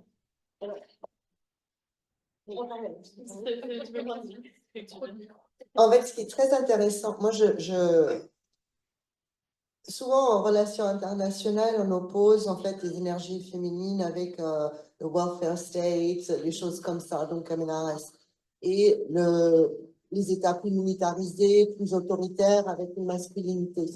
Ce qu'on voit là, c'est plutôt une Kamala Harris qui incarne quelque part une virilité et le contrôle, alors qu'en face, on a quelqu'un totalement hystérique, là pour le coup. Et je pense qu'il y a presque une inversion, mais l'inversion grossière. Et c'est ça qui me fascine dans cette juxtaposition entre Kamala Harris et Donald Trump, c'est que finalement, lui, il incarne vraiment Les émotions. les émotions, oui, les motifs, la perte de contrôle, l'excès, le cirque, comme je disais, vraiment le cirque. Et Kamala Harris, c'est the adult in the room, tout le temps. Genre, presque père de famille. Voilà, pour moi, elle exude cette énergie-là. Et je crois que c'est aussi pour ça qu'elle est peut-être plus acceptée oui, oui, que d'autres candidates malheureuses à ce poste-là. Bah, on avait vu, notamment, il y a eu un peu un glissement parce que Hillary Clinton, quand elle s'est présentée, elle avait vachement insisté sur le fait qu'elle était potentiellement la première femme présidente des États-Unis. Elle avait insisté sur ces éléments-là. En réalité, Kamala Harris, elle n'en parle pas trop du fait que ce soit une femme et que c'est la première femme potentiellement. Nous, on le projette en tant que féministe française. Mais elle ne le fait pas.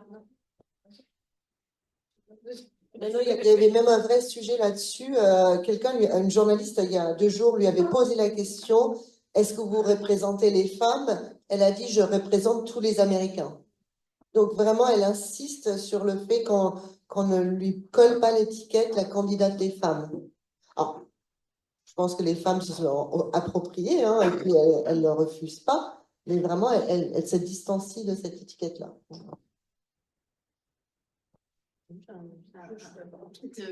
Petite idée quand même un peu surprenante pour rebondir sur ce que vous avez dit, c'est qu'elle incarne vraiment law and order.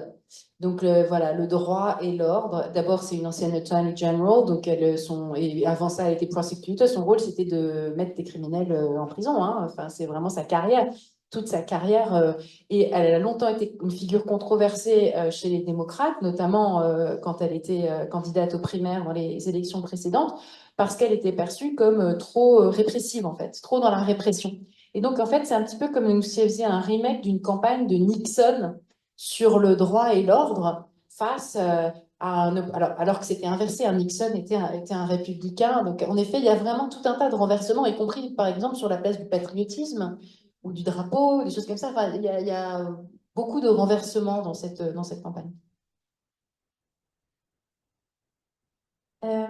On arrive on va toucher vers la fin de la table ronde, comme ça on va pouvoir aussi prendre bien le temps d'échanger avec le public. Mais quand même, je voulais prendre un petit peu le temps pour parler de l'après. Enfin de demain, finalement, puisqu'on est vraiment au bout du bout de la campagne. En fonction des résultats, qu'est-ce que vous envisagez pour les mouvements masculinistes aux États-Unis et peut-être même pour les répercussions que ça pourrait avoir sur les autres mouvements masculinistes? Voilà, c'est plutôt une question ouverte sur la suite en fonction des résultats, même si bien sûr, nous, on n'est pas comme comme aux États-Unis, nous, on projette vraiment que Kamala Harris va gagner en se disant, voilà, on le dit comme ça va arriver, mais bon, c'est possible que ça n'arrive pas. Donc, en fonction des résultats, qu'est-ce qu'on peut imaginer pour la suite à ce niveau-là? Je vais commencer, parce qu'il y a aussi un truc dont j'ai parlé, j'en avais juste parlé, donc aussi pour l'avenir. Pour moi, il y a deux scénarios en tête, bien sûr, j'en suis désolée d'avance, je suis assez pessimiste, moi, de mon côté. Voilà, je le dis.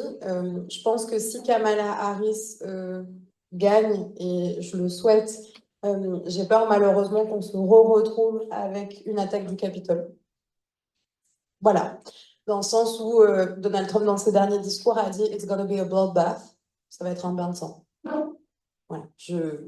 Il y a des poids qui sont prêts, il y a des ministres malheureusement qui sont prêts. Et je pense que c'est voilà, un risque assez grand avec toute cette idée de c'est la fraude, on nous a volé notre élection. La même chose que d'habitude, en fait. On prend les mêmes et on recommence. Donc moi, j'ai peur de ça, d'un côté. Et de l'autre, j'ai peur que si c'est Donald Trump qui passe, c'est marrant, j'étais beaucoup sur TikTok aujourd'hui, donc bien sûr, tout le TikTok américain parlait beaucoup des élections. Et il y a beaucoup de gens d'autres pays qui ont commencé à commenter les TikTok d'Américains en disant, mais ça va, vous parlez de Trump, mais pendant son mandat, ça a été, non?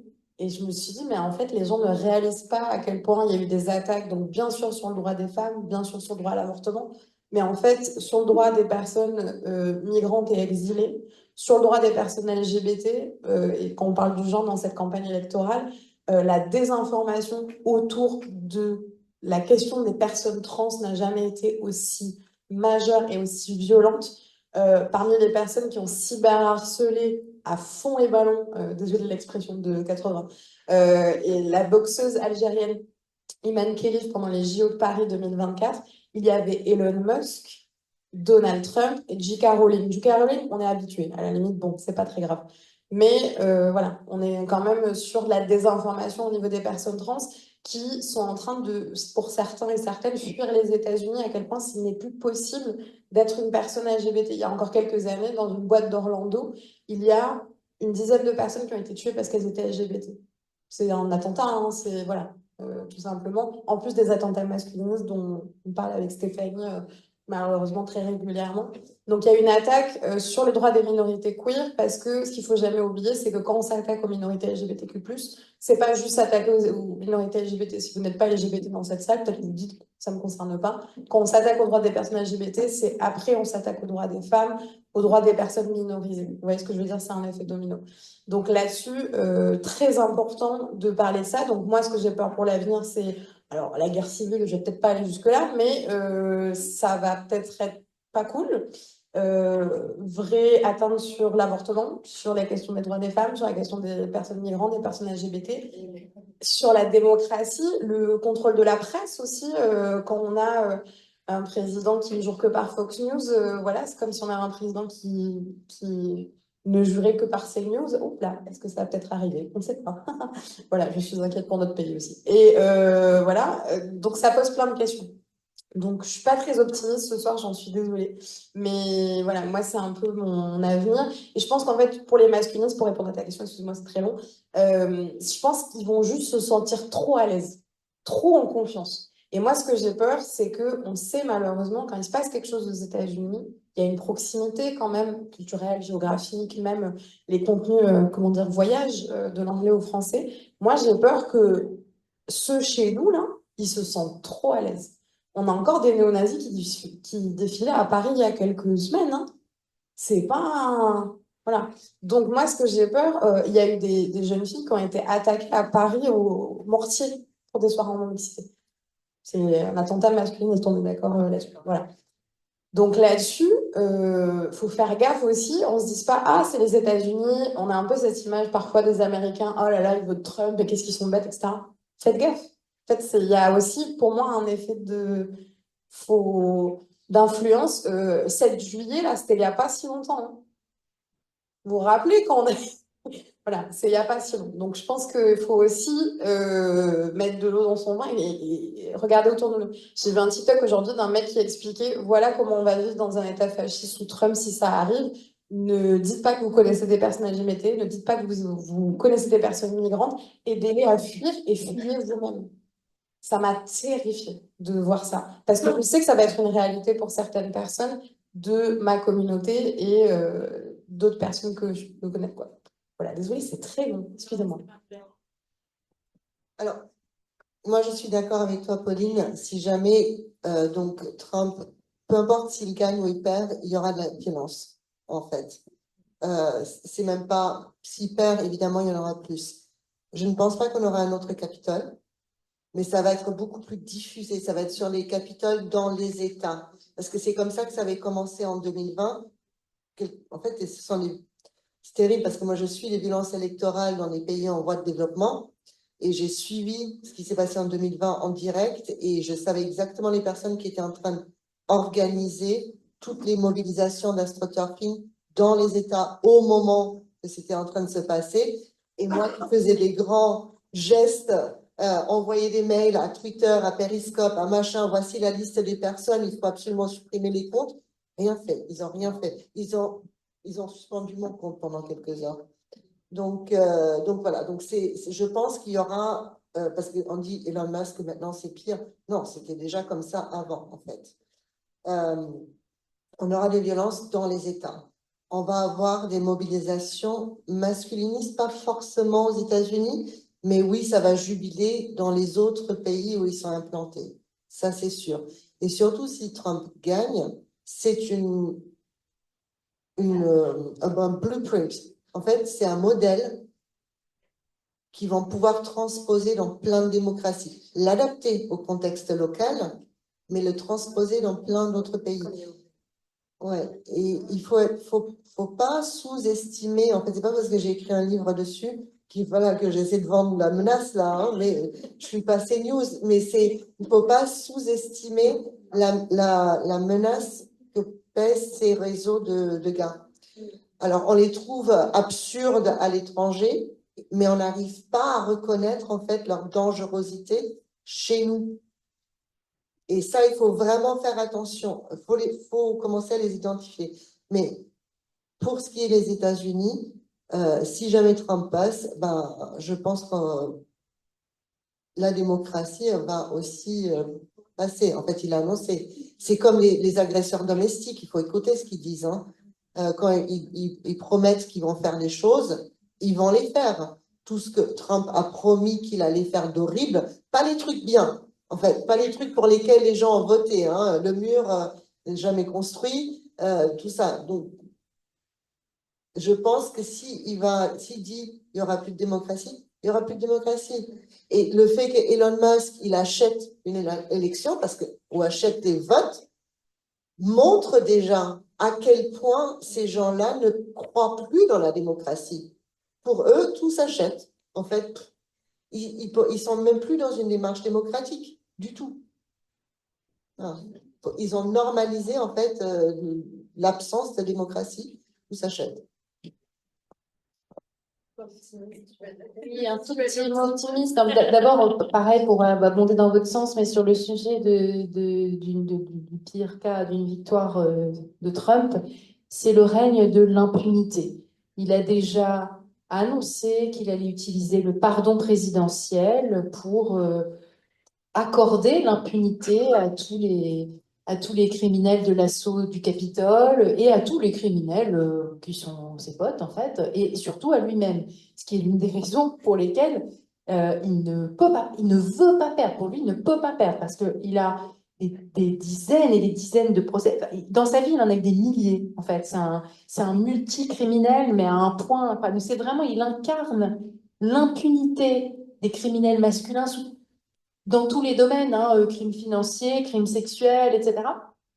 qui est que, voilà, donc c'est ça que ça incarne, et à l'opposé, voilà, la Attorney General, cette femme qui incarne le droit, qui pour le coup a beau être un peu rigide, en tout cas vue de la gauche du Parti démocrate, bah, elle incarne l'inverse, quoi. Et donc je pense qu'il y a une machine aussi judiciaire qui est très alertée, l'armée sera mobilisée si elle gagne, donc il y aura des violences évidemment, mais ils sont très préparés pour éviter un autre Capitole. Alors, au point que l'un des risques même, c'est que ce soit vraiment un État policier démocrate, en fait. Enfin, je veux dire, ce sera très, très... il y aura une présence policière, parce que post-George Floyd, hein, avec les grands mouvements, on avait eu toutes ces années où il y avait eu tout un tas de mouvements pour dire il y en a marre de la police, fini la police, et il y a eu un defunding un peu de la police. Il y a moins d'argent qui est allé dans les forces policières dans un certain nombre de villes qui étaient plutôt dominées par les démocrates.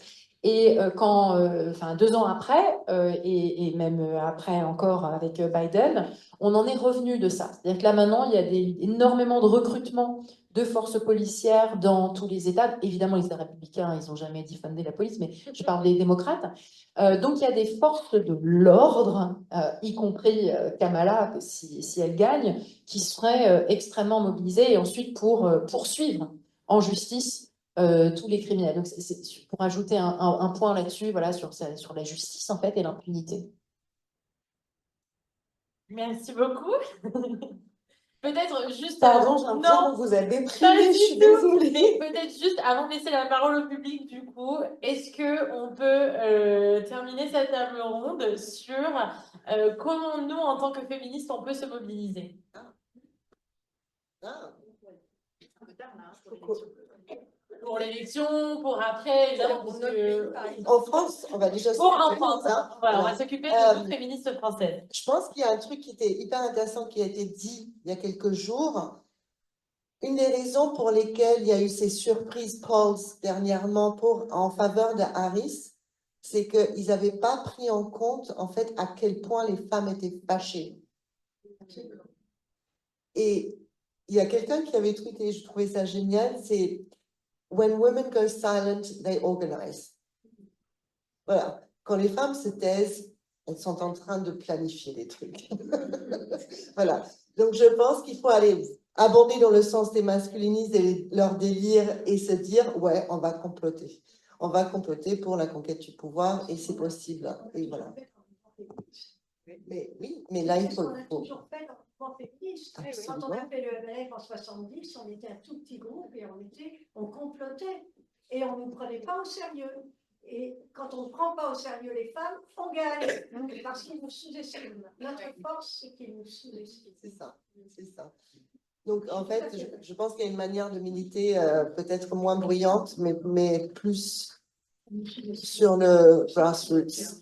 C'est ça qui a fonctionné aux États-Unis, il me semble.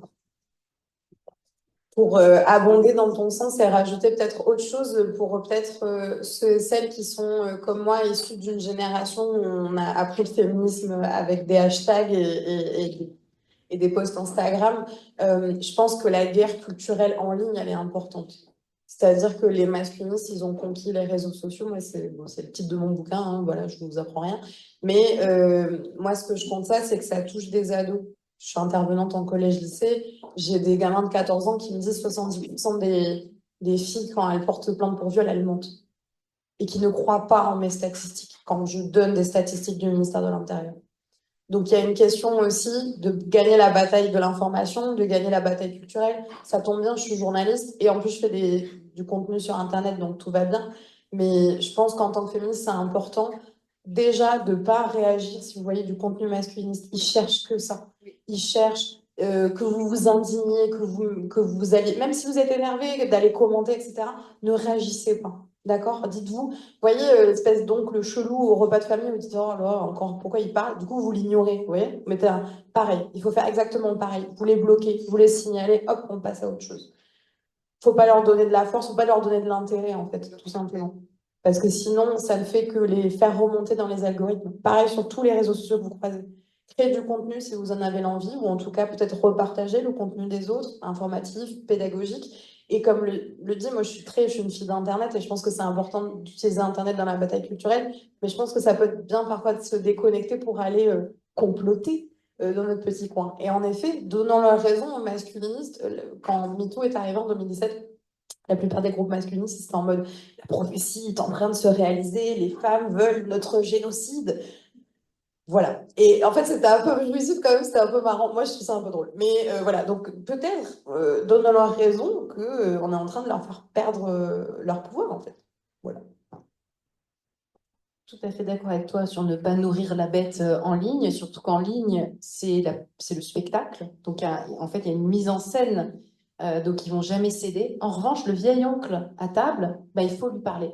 En fait, il y a une grosse différence entre offline. En fait, c'est là aussi qu'on a un rôle à jouer. C'est plus, c'est moins grande échelle, en fait, mais c'est parler à toutes ces personnes, là, maintenant, en amont de nos prochaines échéances à nous et leur parler parce que comme ils sont pas en train de se mettre en scène leur virilité en ligne face à tous les gens qui sont connectés, ben, il y a plus de chances pour qu'ils écoutent et qu'il y ait quelques éléments qui parlent et qu'il y ait de l'humanité qui passe aussi. C'est-à-dire quand même être d'accord pour parler avec quelqu'un qu'on pourrait juger fou. Et parce qu'en offline, il sera pas aussi fou qu'online. En tout cas, certains. Après, il y en a peut-être, je sais pas, faut pas non plus se mettre en danger, hein. Merci beaucoup. Est-ce qu'il y a des questions ou des remarques dans le public? Constance, normalement, pourra amener un micro. Est-ce que tu peux amener un micro? Peut-être celui-là. Celui-là, Ouais, merci beaucoup. je pense qu'il marche, mais juste ici. Oui. Harcèle Il trop. faut peut-être que tu l'allumes par contre. Ouais. Que tu pousses sur Je l'avais éteint. Ouais. Ce que je trouve intéressant entre autres, hein, dans cette élection, c'est que on voit, enfin, ce qu'ont dit les commentateurs, c'est que on voit que certains hommes latinos ou noirs, parce qu'ils ne supportent pas que Kamala Harris soit une femme et qu'elle risque d'être présidente de la République, abandonnent le Parti démocrate pour se diriger vers un soutien à Trump. Je trouve ça extrêmement révélateur. Vraiment, on voit comment dire, la misogynie, le sexisme qui affleure, alors que c'est carrément pas leur intérêt de soutenir Trump. Ils préfèrent soutenir Trump que de accepter qu'une femme puisse être présidente des États-Unis. Je trouve ça extrêmement révélateur. Deuxième chose, ça a été dit plusieurs fois, on soutient Kamala Harris parce qu'on n'a pas trop le choix. Mais c'est pas une foudre de guerre révolutionnaire. Franchement, non. On n'a pas le choix, hein, on n'a pas le choix. Mais franchement, non. Elle s'est sans cesse prononcée pour le soutien aux classes moyennes. Les couches populaires, elle en parle beaucoup moins que, à ce que je sais, que Biden.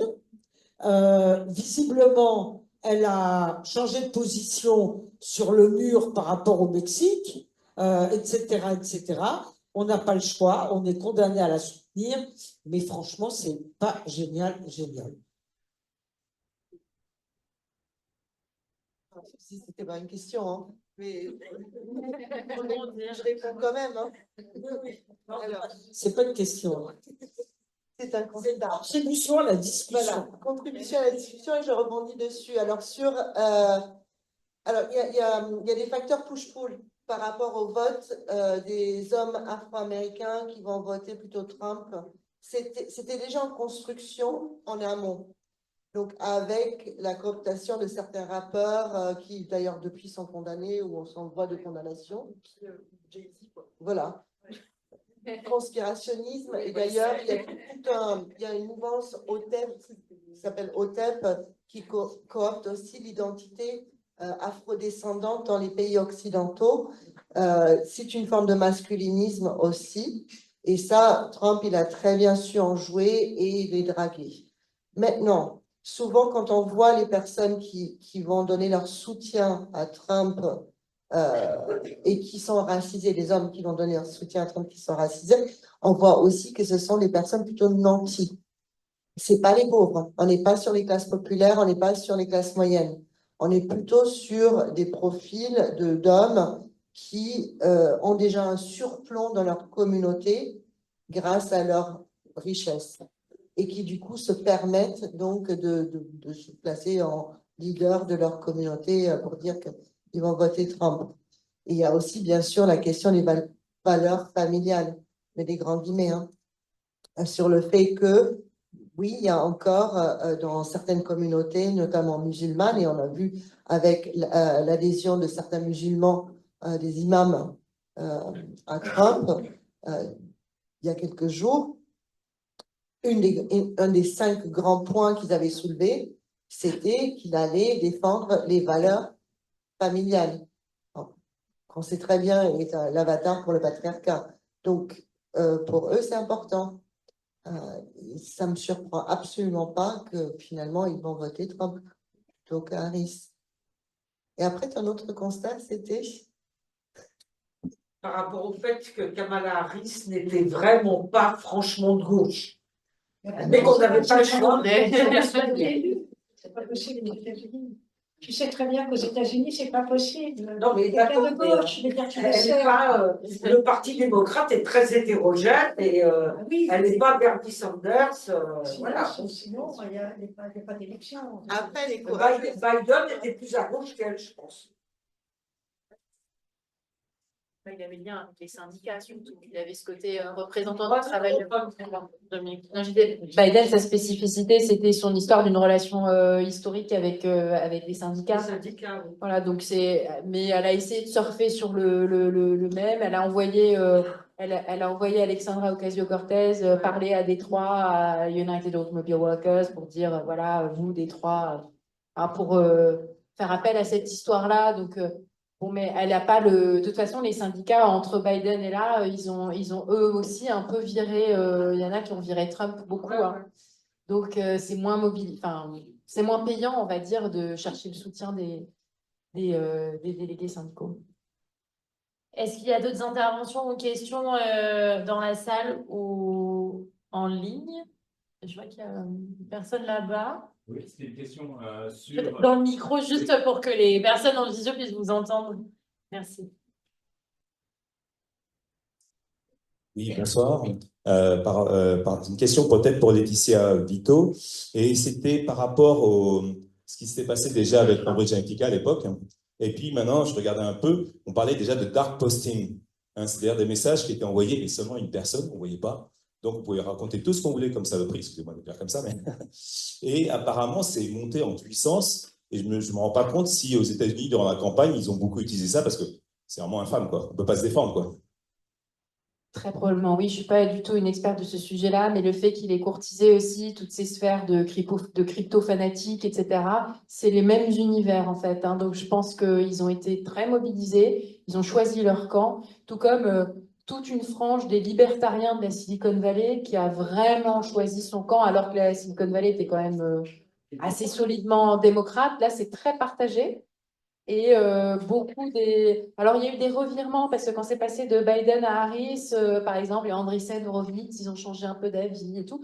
Mais enfin, on peut dire qu'ils ont vraiment trahi leur engagement démocrate parce que justement, tous ces sujets-là sont devenus pour eux plus importants et c'est Trump qui a fait alliance, en fait.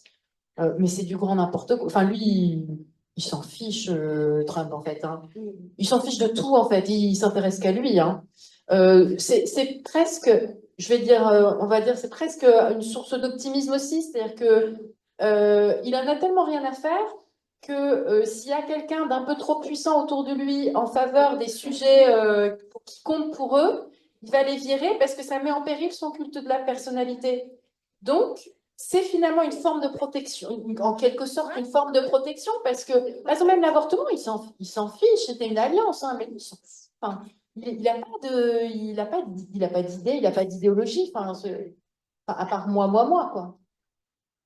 Oui, pour compléter, le passage, alors j'allais dire le passage de Elon Musk a toujours été très pro-Trump, en tout cas très libertarien, et en fait personne n'a été trop étonné quand il a débarqué à un meeting de Trump avec sa casquette Dark MAGA, là. Mais je pense que ça a scellé quelque chose de supplémentaire dans ce truc-là, de vraiment à quel point on utilise les données personnelles, à quel point on utilise cette sphère-là de la Silicon Valley, des grands entrepreneurs de la tech. Quand on parle de grands entrepreneurs de la tech, en effet, comme tu disais, la Silicon Valley s'est construite en fait sur une idéologie un peu hippie, un peu d'exploration d'un nouvel espace. C'était l'alliance des hippies et des militaires. Donc en fait, il y avait déjà les deux pôles comme ça. Non, en fait, Internet, ça n'a jamais été. Et puis la Silicon Valley se donnait l'image. C'était pas du tout ça. Hein. Ça a toujours été business, business, business. Hein. Ça n'a jamais été. Et c'était la mine d'or, c'était les données personnelles. Et les données privées, les données personnelles, ça a toujours été le fonds de commerce de la Silicon Valley. Et pour que ce soit des données personnelles, ben, il faut réifier l'humain. Réifier l'humain. Réifier, c'est-à-dire l'humain ne devient une chose. Voilà. Donc, notre attention, c'est la matière première. Nous produisons la matière première en donnant l'attention aux masculinistes, à Trump, à tout ça. Donc, c'est la captation, et à Elon Musk. C'est la captation de l'attention. Donc, c'est vraiment des biais qu'il faut se défaire aussi quand on parle de se déconstruire. C'est comme ne pas toujours donner son attention à la souffrance masculine, mais aussi regarder la souffrance, la condition des femmes, des personnes LGBTQIA+. Donc, c'est vraiment essayer de détourner le regard. Donc, la Silicon Valley, c'était ça, ça a toujours été la captation d'attention. Après, ils ont mis un joli discours par-dessus en disant liberté d'expression, changer le monde. Oui, ils ont changé le monde. Une autre intervention, je pense, tu peux donner Constance au dernier rang et après il y aura une intervention au premier rang. On avait une question, on se demandait, est-ce qu'on a les chiffres qui nous permettent d'appréhender le nombre de masculinistes d'un côté aux États-Unis et le nombre de cat ladies de l'autre? Moi, j'ai un chiffre.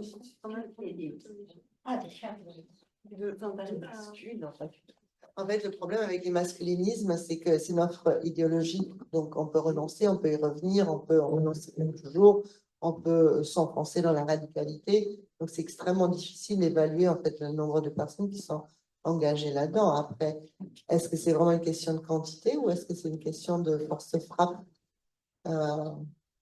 Est-ce que la quantité reflète la force de frappe? Et je pense, j'espère que non.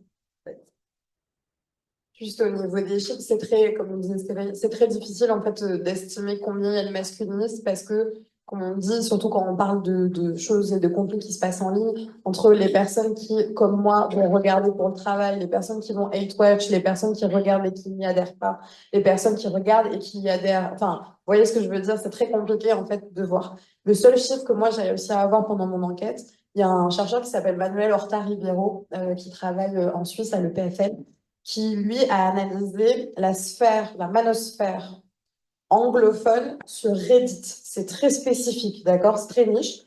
Lui, il est arrivé au chiffre de 1 million de profils. 1 million de profils, sachant qu'une personne peut avoir plusieurs profils, sachant que c'est des profils qui peuvent avoir été abandonnés depuis un moment, mais quand même 1 million de profils différents.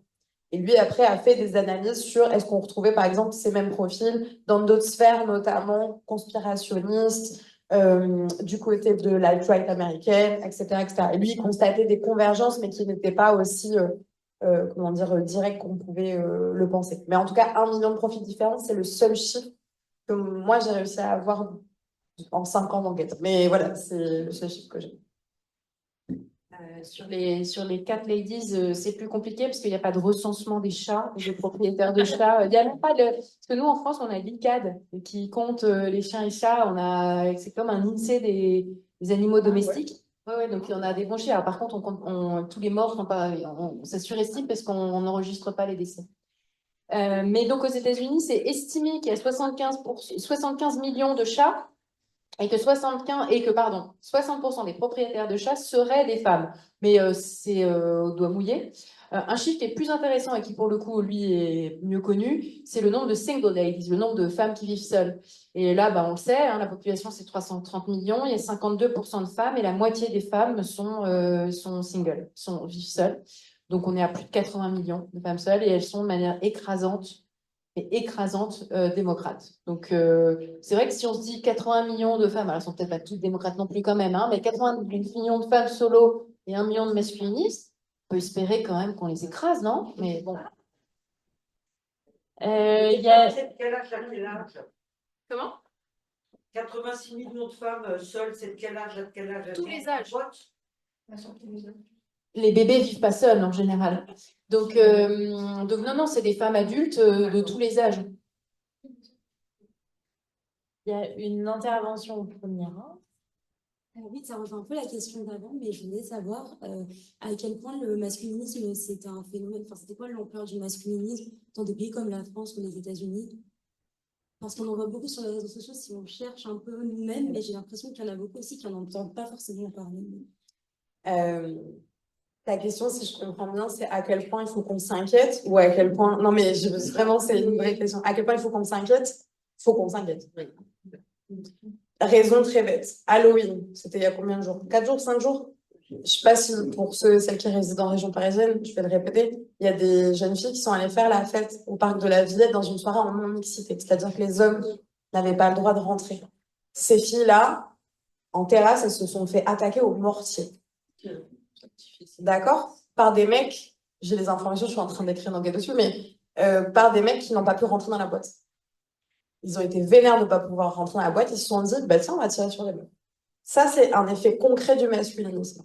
C'est en fait se sentir autorisé parce qu'on a été frustré, comme un enfant à qui on refuse un jouet, de passer par la violence. Je rappelle qu'en janvier 2020, il y a un homme qui s'est radicalisé sur Internet dans le sens qu'il avait une chaîne YouTube et qu'on l'a vu se radicaliser sur Internet, Michael Filetas, qui a tué son ex-conjointe de 80 coups de couteau. C'est un masculiniste avéré. Et c'est gros parce qu'il avait une chaîne YouTube. Il a prêté allégeance à la mouvance MGTOW. J'utilise vraiment les termes parce que quand on voit la vidéo, il est en transe, il prête allégeance à une mouvance, MGTOW for Life, et bon, il a eu des renoncements, il est revenu, mais il avait, en fait, cette offre idéologique masculiniste donne à certains hommes un sens à toutes leurs idées farfelues et misogynes. Donc, il y a un cadre théorique quelque part qui se pose en fait sur leur délire misogyne. Et ils se sentent en communauté avec d'autres hommes. Et c'est vraiment radical. Il faut faire attention. Je suis désolée, vraiment attention avec les mots parce qu'il y a une telle confusion entre la lutte contre les dérives sectaires et la lutte contre le terrorisme. Alors, faisons les choses. C'est du terrorisme. Ce sont des mouvances terroristes. Alors oui, vous allez dire, et les papas séparés et tout ça. Ouais, en fait, ils mènent aussi une guerre hybride contre les femmes, puisqu'ils ont déjà commis des violences dans le foyer. Ils sont déjà aguerris aux violences. Et ensuite, ils mènent du lawfare. Donc, lawfare, c'est le contraindre l'ennemi par le droit à l'encontre de leur ex. Ils font du non-fair, puisqu'ils vont aller militer pour des lois pour pouvoir mieux soumettre leurs ex. Donc, on est vraiment sur des mouvances terroristes. Alors, c'est toute forme de violence. C'est pas comme nous, on peut le concevoir dans les idées collectives. Qu'est-ce que c'est le terrorisme? Non, c'est pas toujours un racisé qui fait boum. Ça, c'est vraiment pas ça, le terrorisme. Vraiment, il faut sortir de cette idée, ces idées reçues. Le terrorisme, ça peut aussi prendre d'autres formes. Mais si on regarde toutes les formes de violence, aujourd'hui, en France, le problème, c'est que, et Pauline l'a aussi écrit dans son livre, moi je le redis dans le mien, c'est que comme il n'y a pas de moyens, comme les médias ne sont pas formés, les forces de police ne sont pas formées pour identifier ces mouvances-là. À chaque fois qu'il y a une enquête pour violence sexuelle, pour un tir de mortier contre des femmes, il devrait y avoir exploitation des données numériques. Ça devrait faire partie de l'enquête. Parce qu'il faut qu'on comprenne où est-ce que ces hommes ont été radicalisés. Et comment? Et comment, quels sont les processus par lesquels ils ont été radicalisés. Avec les refus dans les espaces de non-mixité, c'est devenu un jeu pour certaines mouvances. C'est-à-dire se présenter dans des soirées en non-mixité, se faire refouler et ensuite commettre une violence. Et ensuite le poster sur les réseaux, machin. Il y a vraiment une émulation qui se crée dans certains milieux. Ce ne sera pas le cas pour d'autres milieux de radicalisation. Donc, il y a une diversité qui est fabuleuse. ils se reconfigurent tout le temps. Mais oui, c'est un vrai problème. Et c'est un problème qu'on ne voit pas et dont on ne parle pas, sauf quand il y a des journalistes qui sont formés et voilà, et qui savent le reconnaître, qui savent poser les bonnes questions, parce qu'on parle de loin quand même, parce que rien que pour les violences domestiques, ou les violences faites aux femmes en général, la presse peine à mettre les bons mots dessus, en fait. Donc là, on passe à encore autre chose, on parle de terrorisme masculiniste, et oh là là, c'est pas du terrorisme, ça. C'est juste des gars. Oui, non, il faut s'inquiéter. Bien sûr. Constance, est-ce que tu peux passer le micro Je voudrais juste prendre le micro pour qu'on puisse entendre dans le Zoom aussi. Je voudrais vous dire combien j'admire tout ce que vous faites pour votre courage, parce que ça représente aussi du courage, cette forme de lucidité. Et je voudrais vous demander, est-ce que vous appréhendez l'éventuelle possibilité que vous soyez menacé un jour ou l'autre compte tenu de votre travail? Est-ce que vous pourriez nous en parler? Pardon, je rigole nerveusement. Alors, pour ma part, encore, je rappelle mon CV, c'est que moi, j'ai commencé à travailler avec des groupes dans en fait, la société civile dans les zones de guerre. Très clairement, avec la Libye, avec la Syrie, avec le Yémen en 2011. Je ne me suis jamais fait menacer par des pro-Kadhafi, ni des pro-Saleh, ni voilà, jamais. Alors, peut-être qu'ils sont loin, mais il y en a quand même à Paris, surtout les pro-Kadhafi à l'époque. Jamais j'ai reçu une menace ou quoi que ce soit. En revanche, quand j'ai commencé à militer pour les pensions alimentaires, parce que j'ai quand même cofondé un collectif sur les pensions alimentaires, contre les violences économiques faites aux femmes dans la sphère intrafamiliale, alors là, j'avais des gars en bas de chez moi, et pas qu'une fois, et des menaces de viol, et des cyberharcèlements, et les machins, et des appels à mon travail, et ouais. Bon, après, le travail, c'est moi, donc c'est trop. Mais il y a des tentatives de coercition qui s'exercent tout le temps, tout le temps, tout le temps, tout le temps. Et oui, moi, je ne n'exclus pas de continuer à avoir des gars en bas de chez moi. On n'a pas du tout le même parcours avec Stéphanie parce qu'on ne fait pas le même métier non plus. Moi, je suis journaliste indépendante, j'ai toujours été journaliste indépendante, jamais été affiliée à une rédaction parce que c'est un peu le hasard de ma vie aussi. J'ai toujours été une fille d'Internet. En plus de ça, en plus d'être une femme, je suis féministe, je suis une femme grosse. Je fais partie de la communauté LGBTQIA+. Ça commence à faire beaucoup, vous ne trouvez pas? Pour eux aussi, ça commence à faire beaucoup. Et ce qui fait que dès que j'ai commencé, alors moi je fais de l'immersion, mais je ne fais pas que de l'immersion. C'est-à-dire que j'aime pas me mentir, donc je ne me fais pas passer pour une masculiniste, hein, mais je vais un peu me frotter à ce contenu-là qui n'est pas agréable pour que les autres n'aient pas à le faire, parce que c'est hyper violent. Moi, je suis désensibilisée à la violence, mes neurones, elles sont perdues, on ne les récupérera pas. C'est pas grave, mais j'ai pas envie que les vôtres soient perdues. Donc, je regarde ces contenus-là, j'analyse, etc. Ce qui fait que quand mon livre est sorti, les 3 premiers mois, j'ai fait que des interviews de presse écrites parce que je voulais pas qu'on voit mon visage, parce que je savais ce qui allait se passer. À partir du moment où j'ai commencé à apparaître dans des vidéos, etc., je suis une femme, je suis féministe, je suis grosse, j'ai des tatouages partout, etc. Tout le cyberharcèlement que j'ai reçu après ça, bon, j'ai eu beaucoup de photos de pénis, bon, voilà. Ça comme tout le monde, non, okay. Mais j'ai eu beaucoup de commentaires sur le fait que j'étais moche, que j'étais grosse, que j'étais mal baisée, que c'était pour ça que j'étais... De quoi? Moi, je suis ménopausée. Oui, voilà. Moi, je suis mal baisée, toi, t'es ménopausée. Voilà, super. En fait, beaucoup de projections sur ma vie privée et sexuelle, sur mes opinions, sur mon poids, sur mon apparence physique, mais rien d'argumentaire. Et moi, je pars du principe que si on me fait une critique constructive argumentée, me disant pourquoi j'ai tort, ok, pas de problème, je suis journaliste, on peut en discuter. Par contre, si tu m'attaques sur ma vie privée, à quel point je baisse pas, à quel point je suis moche, voilà, pour moi, c'est pas un argumentaire. Enfin, voilà. Donc, oui, moi, je viens encore des attaques, notamment à chaque fois que j'interviens dans des médias ou dans des tables rondes, ça va, mais le plus flippant, je pense que j'ai eu, c'est que j'ai fait une conférence dans une médiathèque il y a quelques mois, et j'ai un mec qui est venu me voir à la fin. Autant cyberharcèlement, c'est bizarrement, moi j'ai un peu une déconnexion de genre c'est internet, enfin genre ça va, mais il y a un mec qui est venu me voir en vrai en me disant que j'avais du sang sur les mains. Parce que, en gros, à cause de moi, je sais pas, les hommes allaient être malheureux, un truc comme ça. Et j'ai flippé parce que j'étais, enfin, voilà, dans une médiathèque, je me suis dit, je vais m'en prendre une en fait, et je suis pas bien grande, quoi. Mais bon, ça a été, je suis encore vivante, donc ça va. Mais moi, je pars du principe que sur cette cause-là, le masculinisme, voilà, c'est un truc qui me tient à cœur. Longtemps que j'enquête dessus, je continuerai à enquêter, si longtemps qu'il le faut dessus. À l'extrême droite, beaucoup, mais aussi à l'extrême gauche s'il le faut. Donc, voilà. Mais pas avoir peur, enfin, ça va aller, non? Je sais pas. Moi, j'ai envie d'être un peu optimiste.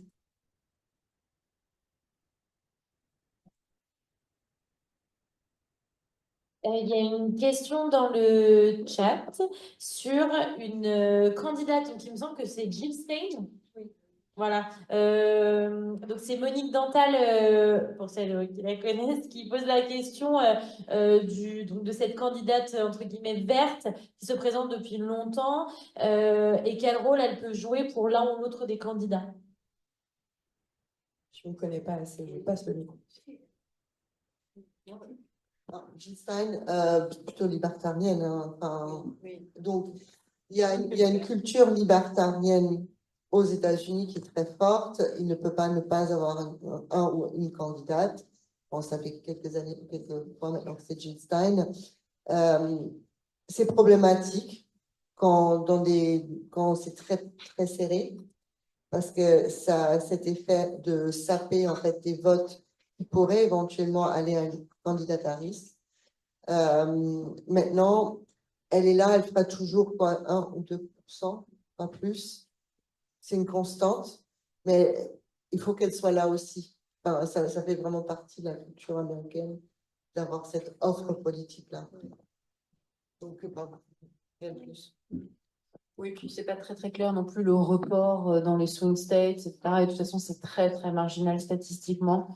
Je dirais que celui qui avait peut-être un tout petit peu plus de poids il y a encore quelques mois, c'était Robert Kennedy, qui s'est rallié à Trump en se disant j'aurai un petit quelque chose au passage. Mais je pense pas que Jill Stein soit un risque pour Kamala. Il y a une question au dernier rang. Oui, merci beaucoup. Juste simplement, effectivement, on a beaucoup parlé des États-Unis, parce que c'est en plus beaucoup plus prégnant là-bas et que c'est souvent plus Disneyland aussi, la manière dont ça s'exprime. Mais effectivement, pour revenir sur les questions sur est-ce qu'il faut avoir peur, etc., on ne voit pas toujours les masculins, on ne voit pas toujours les extrémistes. Enfin, je pense au compte de gentilles femmes à la maison, Tradewives, etc. en France. Je pense au compte coach sportif, beaucoup. Coach en séduction, évidemment. Et donc, tout ça, c'est une toile. On a parlé d'extrême droite. Il faut savoir qu'Interpol aujourd'hui considère que la menace de terrorisme identitaire, c'est la deuxième menace après le terrorisme islamiste sur le sol européen. Donc oui, il faut s'inquiéter très fort. Et pour rebondir sur ce que tu disais, Laetitia, il faut parler au tonton Jean-Michel. Absolument. Absolument. Il faut se parler et continuer à se parler et continuer à convaincre parce que, on le sait, la première influence sur le vote des gens, c'est leurs proches. Donc vraiment, si vous connaissez un voisin, un cousin, une cousine, un tonton relou, il faut lui parler. Peut-être, si quelqu'un veut peut-être aussi répondre sur les tradwives qu'on n'a pas évoquées pendant le tableau. Ah, les fameuses. Alors. Peut-être expliquer ce que c'est. Ah bon? On n'est pas d'accord? Oui, si, on est d'accord, mais on leur donne beaucoup trop d'importance. Oui, alors, j'ai changé d'avis du coup, parce que je suis d'accord avec toi. Ah, On leur donne trop d'importance. Dans le contexte français, je parle. Parce que, oui, pardon. Les tradwives, c'est un mot valise qui veut dire traditional housewife, donc épouse, mère de famille traditionnelle, qui est un mouvement. D'accord? Parce que le mouvement suppose une homogénéité qu'elles n'ont pas forcément et de collectifs qu'elles n'ont pas forcément. De femmes qui filment leur quotidien sur les réseaux sociaux, ce quotidien étant un quotidien de mère au foyer. Mais de mère au foyer, si vous avez déjà connu des mères au foyer, c'est pas celle-là. D'accord? C'est une mère au foyer, pub Kellogg's, années 50. Elle a le tablier qui est parfait, les enfants sont lavés, peignés. Elle fait du pain elle-même, elle ramasse des fraises dans son jardin. Bref, elle me culpabilise beaucoup, cette femme. Et je n'ai pas d'enfant. Et je vis toute seule. Enfin, vraiment. Voilà. Les tradwives, c'est ça. Les tradwives, ce n'est pas juste montrer son quotidien sur TikTok, c'est aussi de faire passer des petits messages politiques plus ou moins subtils, notamment sur la question de l'avortement, des droits des femmes de manière générale, des droits LGBT de manière générale aussi. Et les tradwives, en fait, elles existent depuis assez longtemps, hein, depuis, je crois, c'est 2015-2016 à peu près. Gamergate 2014-2015, c'est un peu toute cette vibe-là. Le truc, c'est qu'on en a fait un portrait dans les médias américains, puis après en France, comme c'est un gros truc. Au final, quand on y regarde là maintenant avec un petit peu plus de recul, ça fait quelques mois, quelques années que ça a commencé maintenant, on ne peut pas dire qu'elles n'ont pas d'influence parce qu'elles sont présentes, elles sont visibles et elles cumulent pas mal de vues. Mais c'est davantage, j'ai la sensation, les médias qui ont grossi le ballon, on va dire, et le pain, sans vouloir faire de mauvais jeu de mots, mais alors, elles ne sont pas si nombreuses que ça. Et d'autant plus qu'en France, on n'a pas d'influenceuses tradwife. On a des influenceuses identitaires d'extrême droite, Thaïs Descupron, Alice Cordier de Nemesis, voilà autre chose. Voilà. Mais elles ne sont pas tradwife. Thaïs Descupron, elle n'est pas mariée, elle n'a pas d'enfant, elle ne montre pas son quotidien au foyer. Elle parle des relations hommes-femmes, elle donne des conseils issus du masculinisme et de l'extrême droite traditionnelle catholique. Donc elle n'est pas tradwife. Voilà. Donc les tradwives, je pense qu'il faut faire attention parce qu'en fait, c'est un peu séduisant comme concept en termes esthétiques, en termes. Et puis je pense qu'il y a une curiosité en tant que féministe de voir des femmes qui se proclament comme antiféministes et ça bug dans notre tête. Je pense qu'il faut faire attention. Si ça vous intéresse, il y a des super livres d'une américaine qui s'appelle Andrea Dworkin qui a beaucoup travaillé sur les femmes de droite et d'extrême droite aux États-Unis et qui explique que pour certaines, notamment celles qui sont épouses, le mariage et le patriarcat au sein de ce mariage représentent une forme de sécurité, pour certaines en tout cas, par rapport au monde du travail et au harcèlement extérieur. Je ne dis pas qu'il faut forcément les soutenir, mais voilà, il faut faire attention avec ce mouvement qui pour moi n'en est pas un. Mais dis-moi ce que tu en penses. Ouais, pour une fois qu'on a une polémique là, on va la lancer. En fait, quand j'ai écrit le livre sur le terrorisme masculiniste, j'ai retracé un petit peu aussi les études sécuritaires sur le djihadisme, les angles morts et tout ça. En fait, ce qui s'est passé au moment de la prise de la Syrie par soi-disant État islamique, c'est que tout d'un coup, certains experts se sont rendus compte que les femmes aussi peuvent s'impliquer dans le djihad. Bon. Donc, il y a eu des flopées d'études sur les femmes terroristes, les femmes djihadistes, les machins. En fait, les femmes ont toujours participé aux mouvances violentes. Enfin, regardez les FARC, regardez machin, c'est pas une nouveauté. Mais là, tout d'un coup, dans la littérature scientifique, tout d'un coup, on découvrait les femmes djihadistes. D'ailleurs, il y a des récits en ce moment de ça encore. Le souci, c'est que et c'était positif, ça a obligé en fait les experts de champ sécuritaire à commencer à réfléchir le fait djihadiste genré. Et une fois qu'ils ont vu qu'il y a des femmes, ils se sont dit, ouais, mais elephant in the room, la majorité sont quand même des hommes. Donc, du coup, on a commencé à regarder les masculinités. Et je trouve qu'il y a un peu ce qui s'est passé avec Thaïs Descouffon, c'est-à-dire comme elle est tellement, voilà, tout le monde s'est énervé, elle a eu tellement d'articles, du coup, ça a gonflé en fait ses vues, et ça, c'est une machine qui s'est entretenue, alors qu'en fait, elle est mise en avant et derrière, cachés sont tous ces hommes en fait, qui sont réellement dangereux. Il y a une spécificité américaine vraiment, par exemple, avec la surreprésentation des mormons, enfin des mormones chez les tradwives. Donc, elles se sont d'abord emparées des blogs sur la parentalité, dans l'ère des blogs, puis Instagram est venu comme cette opportunité incroyable d'étendre, voilà, exactement. Et il y a un paradoxe derrière, c'est que ces femmes mormones qui vivent objectivement dans un état de non-liberté totale, vivent dans leur business d'influenceuse une vie de businesswoman, quoi. Donc, c'est un peu un pur paradoxe. Plus elles sont influentes, plus en fait, c'est un gros business. Elles sont des femmes d'affaires, parfois complètement dominées et pas du tout libres, mais dans d'autres cas, avec une petite liberté que le business leur apporte. Donc, c'est complètement paradoxal, exactement comme cette figure de Phyllis Schlafly au début des années 70 aux États-Unis, qui était cette femme qui est spécialiste de géopolitique, etc., avec vraiment une femme puissante qui tout d'un coup s'est emparée de la lutte contre l'égalité homme-femme aux États-Unis pour s'inventer un personnage, etc., parler des femmes au foyer et tout, alors qu'elle était tout sauf une femme au foyer. Et puis après, sur la réalité des chiffres, effectivement, il y a très peu de femmes qui peuvent se permettre, en fait, dans les gens qui suivent ces comptes Instagram, de tout arrêter pour rentrer à la maison, parce qu'économiquement, c'est pas possible, en fait. Hein. Donc, il faut 2 revenus pour s'en sortir, pour payer ce qu'il y a à payer, la santé, etc. Sinon, on vit d'une manière très précaire et dangereuse. Donc, c'est pas du tout massif. Mais oui, l'influence, elle l'est, oui. Je crois qu'il n'y a plus de questions. Je veux, Oh, pardon. je veux non, mais dire un grand merci aux intervenants. Oui, oui. Ah, pardon, il y a encore une question. Bon, voilà, pardon, excusez-moi. Une question pour clôturer, du coup, pardon. Merci beaucoup. Mais je proposais une question de Denise ce soir, je n'ai pas entendu.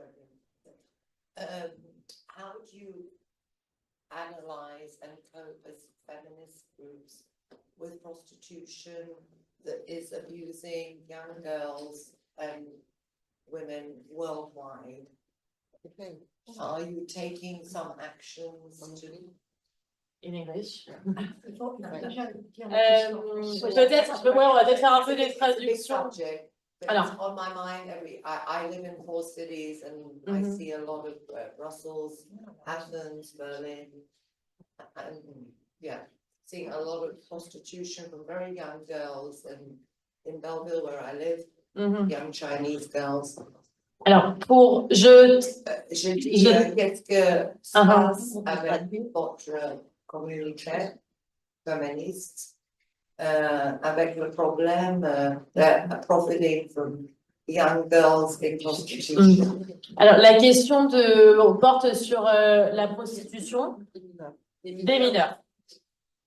Ce qui est plutôt une question ouverte. Je ne sais pas si quelqu'un a...